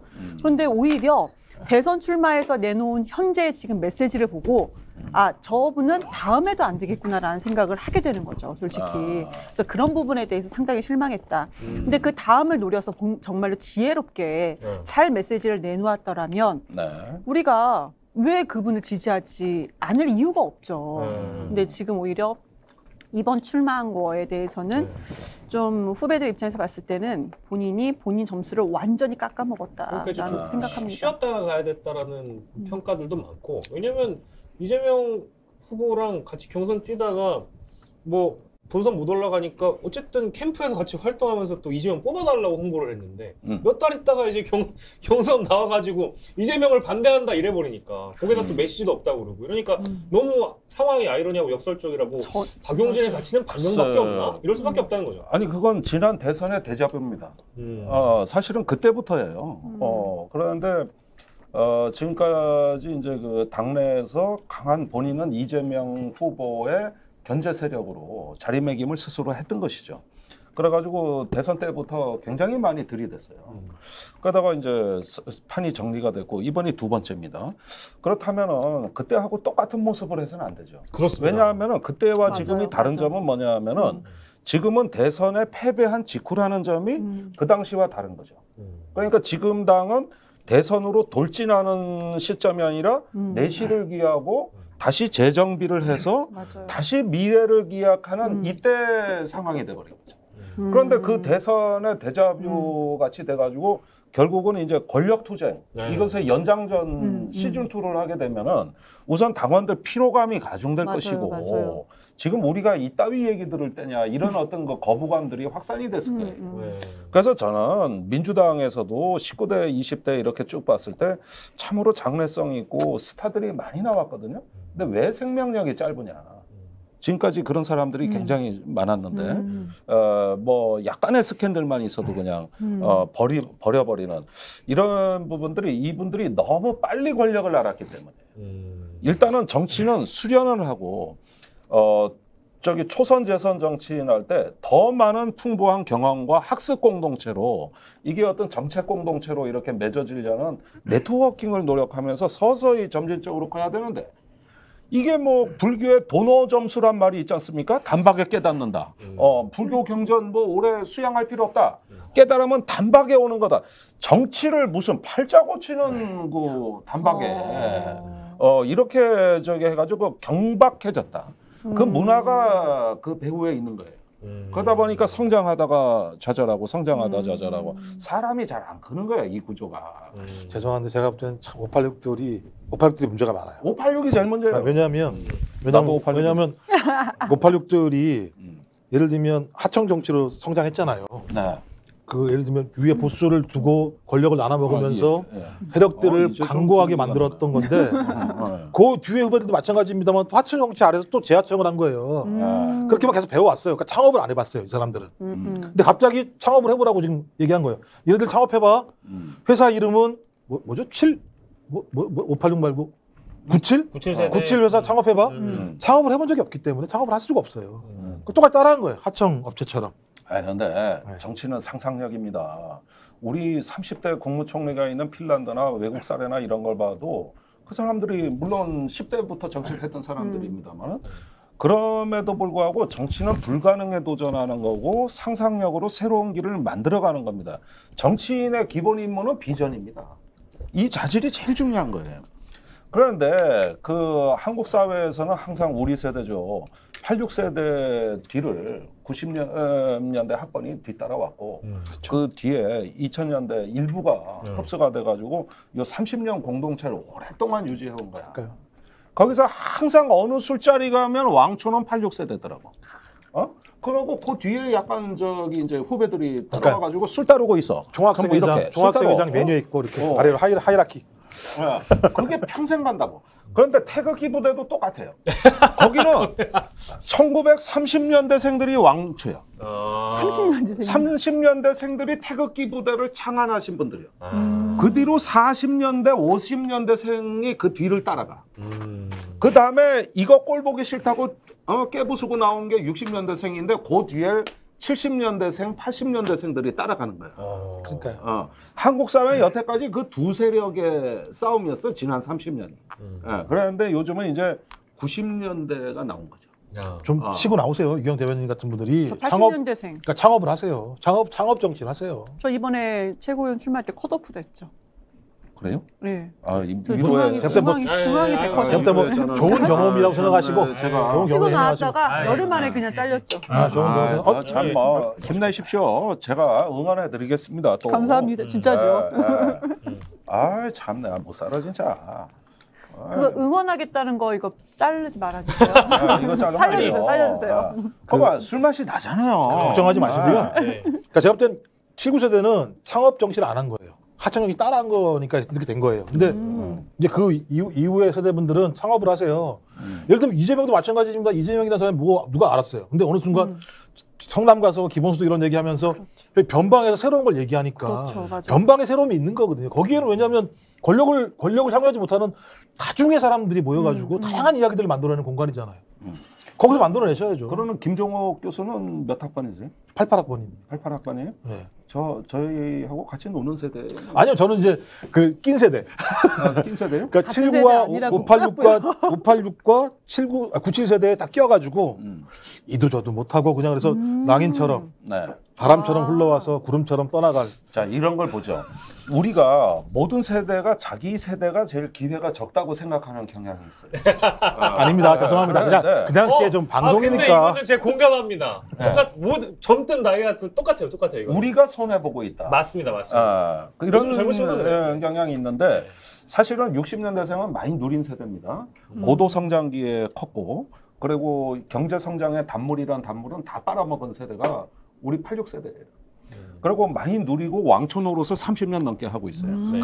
그러는데 일단은 한나의 시대가 가고 있는 이 와중에서 지금 우리 정치나 시민이 요구하는 거는 새로운 상상력입니다. 이제 86세대는 갔어요. 새로운 에너지, 새로운 상상력, 새로운 인터넷 밈을 만들 줄 아는 세대가 성공하는 세대예요. 네. 그래서 저는 정치적 상상력에 대하여 네. 그리고 우리가 그런 걸 통해 가지고 하나의 어떤 새로운 결집된 힘을 만들어낼 수 있는 돌파 이런 것들은 저는 적어도 90년대 학번 이후로부터 나와야 된다고 생각합니다. 그거 아니면 한국 정치에 희망이 없어요. 희망이 없는 거야. 그래서 박용진이 희망이 되란 말씀이시죠? 그러니까 저는 이준석 현상에 대해서는 그자의 행태적인 면에서는 저도 참으로 개탄을 금치 못하나 시대 인식에 대해서 공감하는 바가 큽니다. 그 보수의 어떤 혁신을 외치는 저 목소리 이런 것들에 대해서는 전 굉장히 공감하는 바가 크고 잘 됐으면 좋겠다였는데 네네. 그놈의 싸가지 때문에 그러니까 이런 것들이 더 성숙되고 나름대로 어떤 정치의 품격과 자질로 조금만 더 노력을 했더라면 굉장히 대성할 정치인이야. 그런데 결국은 싸가지 프레임에 걸려버렸어요. 이게 그것도 왕 싸가지. 근데 뭐 또 저희 용진성은 그렇게 뭐 사가지 이런 거 없는 분 아닐 수 있으니까 또 이렇게 커 나가는데 큰 지장은 없겠지만 지난 왁자지껄 포차에서 출연했던 민주당 핵심 고위 관계자에 따르자면 박용진을 누가 지지하냐? 지지하는 의원들 단 한 명도 없다. 거기 관계자가 누군지 알겠습니다. 박용진 단맛이다 이런 얘기를 막 폭로성으로 얘기를 해보라고. 아닌데 그런 게 있어요. 누굽니까? 그런 게 있는 게 박진영이라는 사람이 있어요. 그러니까 박용진 의원이 뭐가 문제냐면 본인이 대단히 많이 알고 있다고 생각을 해요.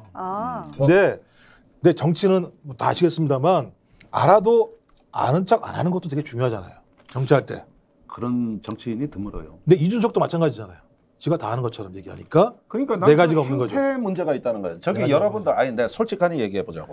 일반 시민들이나 일반인들한테 국회의원하고 밥 먹고 나서 기분이 개운하고 좋았던 기억이 있으면은 한번 말해보라고 물어봐. 거의 없어. 국회의원을 만나고 밥을 먹고 술을 먹고 집에 오면은 뭐 별일은 없었던 것 같은데 왜 이래 찜찜하지? 왜 이렇게 좀 기분이 개운하지가 않지? 그 느낌이 뭔지 아십니까? 예, 말씀하세요. 너무 과시하는 걸 많이 본 거야. 너무 자기 과시하는 거를. 그래서 형이 국회의원 때 저 안 부르셨구나. 그러니까 내 얘기는 국회의원이 품성 모든 게 좋고 말 잘하고 스마트한데 왜 만나면 찜찜하냐? 집에 가면은 그 사람이 너무 자기 과시한 거를 일반인들 평균보다 훨씬 많이 했을 거 아니야. 국회의원의 80%가 그렇다고. 그런데 이게 집에 와서는 찜찜함으로 남는 거야. 설명은 못하겠지만 바로 거기에 있는 겁니다. 정치인이 어떤 귀를 열고 사람들의 어떤 머릿속에 있는 좋은 에너지에 이렇게 연결하고 접속해서 같이 이렇게 고양되는 재주는 거의 없고 자기 자랑, 과시, 이렇게 하면서 내가 곧 뭐에 도전한다는 거를 알리고 싶어하는 마음. 겸손해야겠네. 이게 사람들한테 찜찜함을 주는데 본인들은 몰라. 그리고 맞아, 또 그 말씀하시니까 제가 생각난 게 인터뷰할 때 용진성은 좀 그것 좀 그만했으면 좋겠어요. 저 박용진이를 너무 많이 해. 대선 경선 나갔을 때 내가 이해할 수 있거든. 근데 인터뷰할 때마다 박용진이 하겠다는 겁니다. 박용진이 너무 많이 하는 거예요. 아 그래요? 그렇습니다. 그러니까 제가 그러니까 자기 중심적 사고야 이것도. 찜찜하지 않았던 의원이 하나 너무 있었어요. 취했나봐. 누구요? 박정원은 찜찜하지 않았어요. 그분은 저 그런 거에서 네. 아주 훌륭하신 분이에요. 네. 그리고 또 다른 의원 하나 사례가 있는데요. 2012년인가요? 네. 문재인 대통령 떨어졌을 때. 모 의원이 이제 저희 그 캠프 와서 설명을 하는데요. 모 의원입니다. 의원이 설명 거론 안 했어요. 네, 뭐 얘기하는데 네. 그 앉아 있는 사람들이 당직자가 다 15년 차 이상 당직자들이 한 10여 명이 앉아 있어요. 딱 그 의원이 오자마자 선거란 말이죠. 딱 이러는 거예요. 15년 차 당직자들이 있는데 여기 분위기가 속으로 딱 저 새끼 뭐야? 바로 이런 말투예요. 그러니까 자 이런 말투. 선거란 말이죠. 이러는 거예요.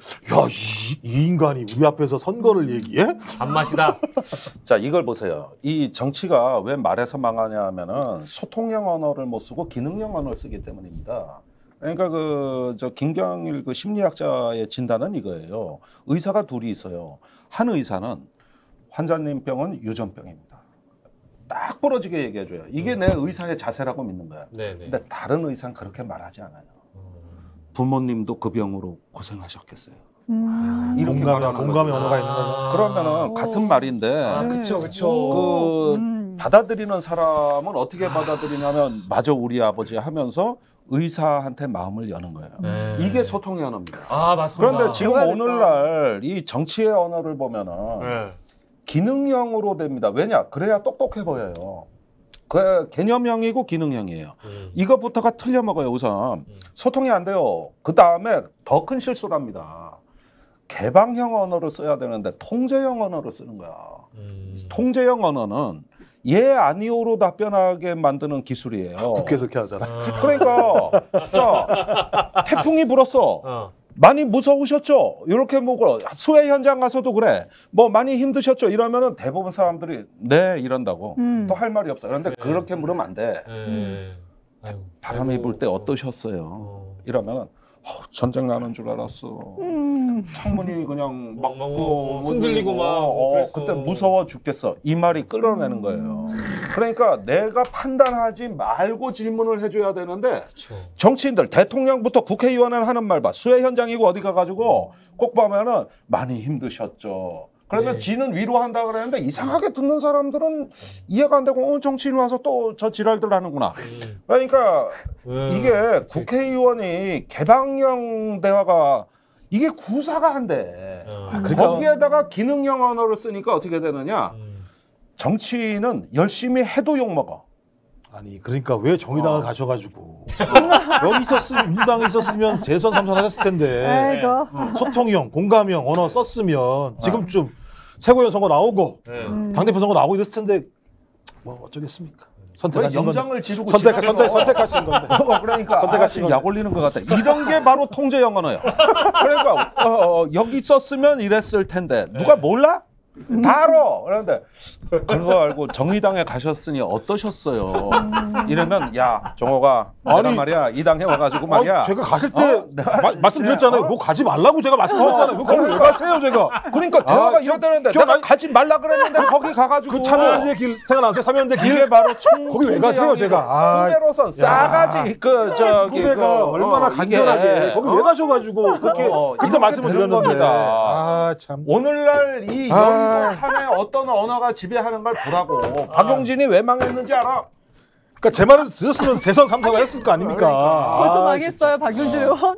제 말을 안 들으셔가지고 진짜. 제 얘기가. 자, 용진이 형이 성장할 수 있는 길을 지금 우리 김종대 의원님이 얘기해주고 있어요. 네. 기억은 나시죠? 제가 가시지 말라고 그랬던 거? 아이 지랄 연병. 아주 그 얘기야 맨날 속 터져나. 그러나 후회하진 않아. 아 그럼요. 아유 그러니까 큰일 하셨는데 저기다 가셔도. 이렇게 말하는 거야. 저는 그때 반대했다. 가지 마시라고. 그러나 가시더라. 어떤 생각으로 그러셨어요? 이렇게 묻는 거지. 그렇죠. 그렇지 이렇게 상대방한테 열어주는 거예요. 그 지금은 어떠세요? 잘 그렇게 하는 거야. 형 이거 방송이에요. 방송이에요. 술자리 아니고 방송이에요. 방송 이렇게 하는 거예요. 좋게 얘기할 수 없죠. 뭐. 예를 들면. 그거 갔다 온 거 후회하죠? 어디 갔던 거요? 이제 이런 식으로 이제 물으셨다는 거 아니에요? 그러니까 이제 아니야. 저는 그때는 이렇게 얘기 안 했죠. 형 거기 꼭 가야 돼요? 제가 형 이게 쉽지 않을 텐데. 그때 내가 답변한 말이 있어. 운명이다. 야, 이거 너무 센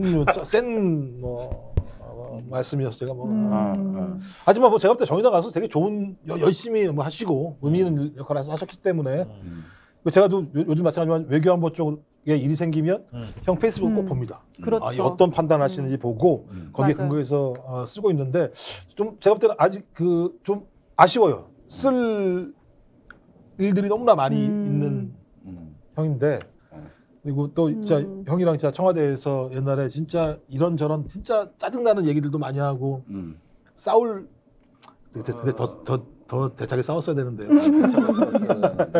못 싸웠던 게 있죠. 그래서 저는 그렇습니다. 우리가 외정치라는 건 지금은 다시 본질로 돌아갈 때입니다. 물론 누가 보면은 행태적으로 제가 봐도 좀 이상한 놈들, 미친 놈들 많아요. 그렇게.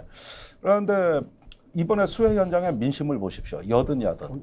거기서 그 시민들의 수재민들의 반응을 보면은 정치에 뭐 우리 기대할 생각 없다는 그 메시지예요. 왜 나경원이 가서 그것도 지역구에서 그렇게 욕 먹고 민주당의 할머니 찾아갔다가 쓴소리 듣고 이 이야기는 쓴소리를 들어서가 문제가 아닙니다. 지금 정치의 위험 신호는 국민들이 정치에 대해서 무엇을 기대하지 않으려고 한다. 특히 수해 현장에서 윤석열 대통령 갔다가 폭망했어. 저기 나경원 뭐 국민의힘 지도부 갔다가 망언 나와가지고 폭망했어. 민주당인들 재미 본 거 없어요. 이 상황은 일련의 상황은 뭐냐면 지금 우리가 윤석열 대통령 많이 두들겨 패했지만은 문제는 시민들이 그걸 떠나가지고 정치에 기대를 안 한다. 무언가 손을 내밀 때 잡으려고 하지 않는다. 이 위기감에서 정치는 우리는 무엇을 하고 왜 하는지 답을 찾아야 되는 겁니다. 그게 혁신입니다. 네. 그게 혁신이에요. 이건 진짜 심각해요. 말씀하신 것이 팬덤들이 크는 토양이에요. 시민들이 정치를 외면하면 소위 예를 들면 팬덤은 다 나쁜 건 아닙니다만 어떤 특정하고 강한 것들을 얘기하는 사람들이 자라날 수 있는 토양이 돼요. 시민들의 건강한 예를 들면 공론들이 만들어지게 되면 예를 들면 강성 발언 자체가 예를 들면 쉽게 예를 들면 통용되거나 압도할 수가 없는 상황들이 분명히 있는데 정치를 환멸하고 싫어하니까 정치에 관심을 갖지 않으니까 토론하지 않으니까 예를 들면 그 공간에 있는 사람들만의 이야기가 되는 측면들이 분명히 있기 때문에 우리 선배님 말씀하셨던 것처럼 진짜 좀 정치에 좀 관심을 가져주시고 그렇죠. 문제 제기해 주시고 그래서 그러니까. 국회의원들도 쉽게 발언하거나 행동하지 않게 만들어 주시는 그리고 그게 이제 민족 통제라고 한 거잖아요. 따지고 그러니까 지금 뭐 정치는 전 비극의 미학이라고 생각하는 게 가도 욕 먹고 안 가도 욕 먹는 이 상황에서 안절부절을 할 수가 없다. 이게 지금 국민들 민심이고 대통령 지지율 추락의 이면에는 모든 정당 정파들의 동반 추락이 같이 가고 있는 거지. 네. 이게 어떻게 윤석열 대통령 혼자의 문제입니까? 수해 현장에서 그거 보면은 카메라 잔뜩 대동해가지고 정치인들 가가지고 마이크 잡고 하는 거 누가 좋아합니까? 그렇다고 안 가면 또 이거 또 보통 너 뭐 하고 있냐 그래. 그러니까 이것을 종합적으로 해석해 보면은 국민들이 정치에 대해 기대하지 않으신다. 어떤 희망과 기대를 철회하고 계신다. 이거는 정치 그 자체에 대한 반대지 어느 정당이나 정파에 대한 문제가 아니라는 거예요. 우리가 이거를 겸손하게 인정하고 이런 현실을 있는 그대로 받아들이면서 정치의 의미를 찾아가야 되는 겁니다. 그게 각 정당의 비대위들이 해야 될 혁신의 내용이거든요. 이 시도가 안 나타날 때 점점 더 국민들은 응징할 준비가 돼 있다. 그래도 윤통은 좀 독특해요. 거기는 이미 좀 독특해요. 내놓은 자식이고. 그래서 민주당이 깨달아야 되는 점은 여기에 있다고 저는 생각해요. 네, 뭐 셋 다 사실 비대위이긴 한데 정의당도 새겨들 좀 필요가 있을 것 같고. 정의당도 비대위예요. 그렇습니다. 네. 뭐 아무튼 정치의 위기, 정당의 위기라는 표현이 많이 나오고 있습니다만 오늘 박용진 얘기를 시작으로 했는데 막판에 저희가 문 닫으려고 하니까 어떻게 하다 보니까 종대형의 정치하는 클래스. 거기까지 아까 저도 룰루랄라 시대네요. 비대 시대니까. 야, 비대 시대. 비대 시대. 가게 문 닫을 시간입니다. 아무튼 오늘 찾아오셔서 감사하고 아이고, 낙선하면서 저희 들어가겠습니다. 고맙습니다. 아유, 고맙습니다. 용진이 형 그거 너무 많은 거 아니요? 정치 좀 잘합시다, 용진이 형.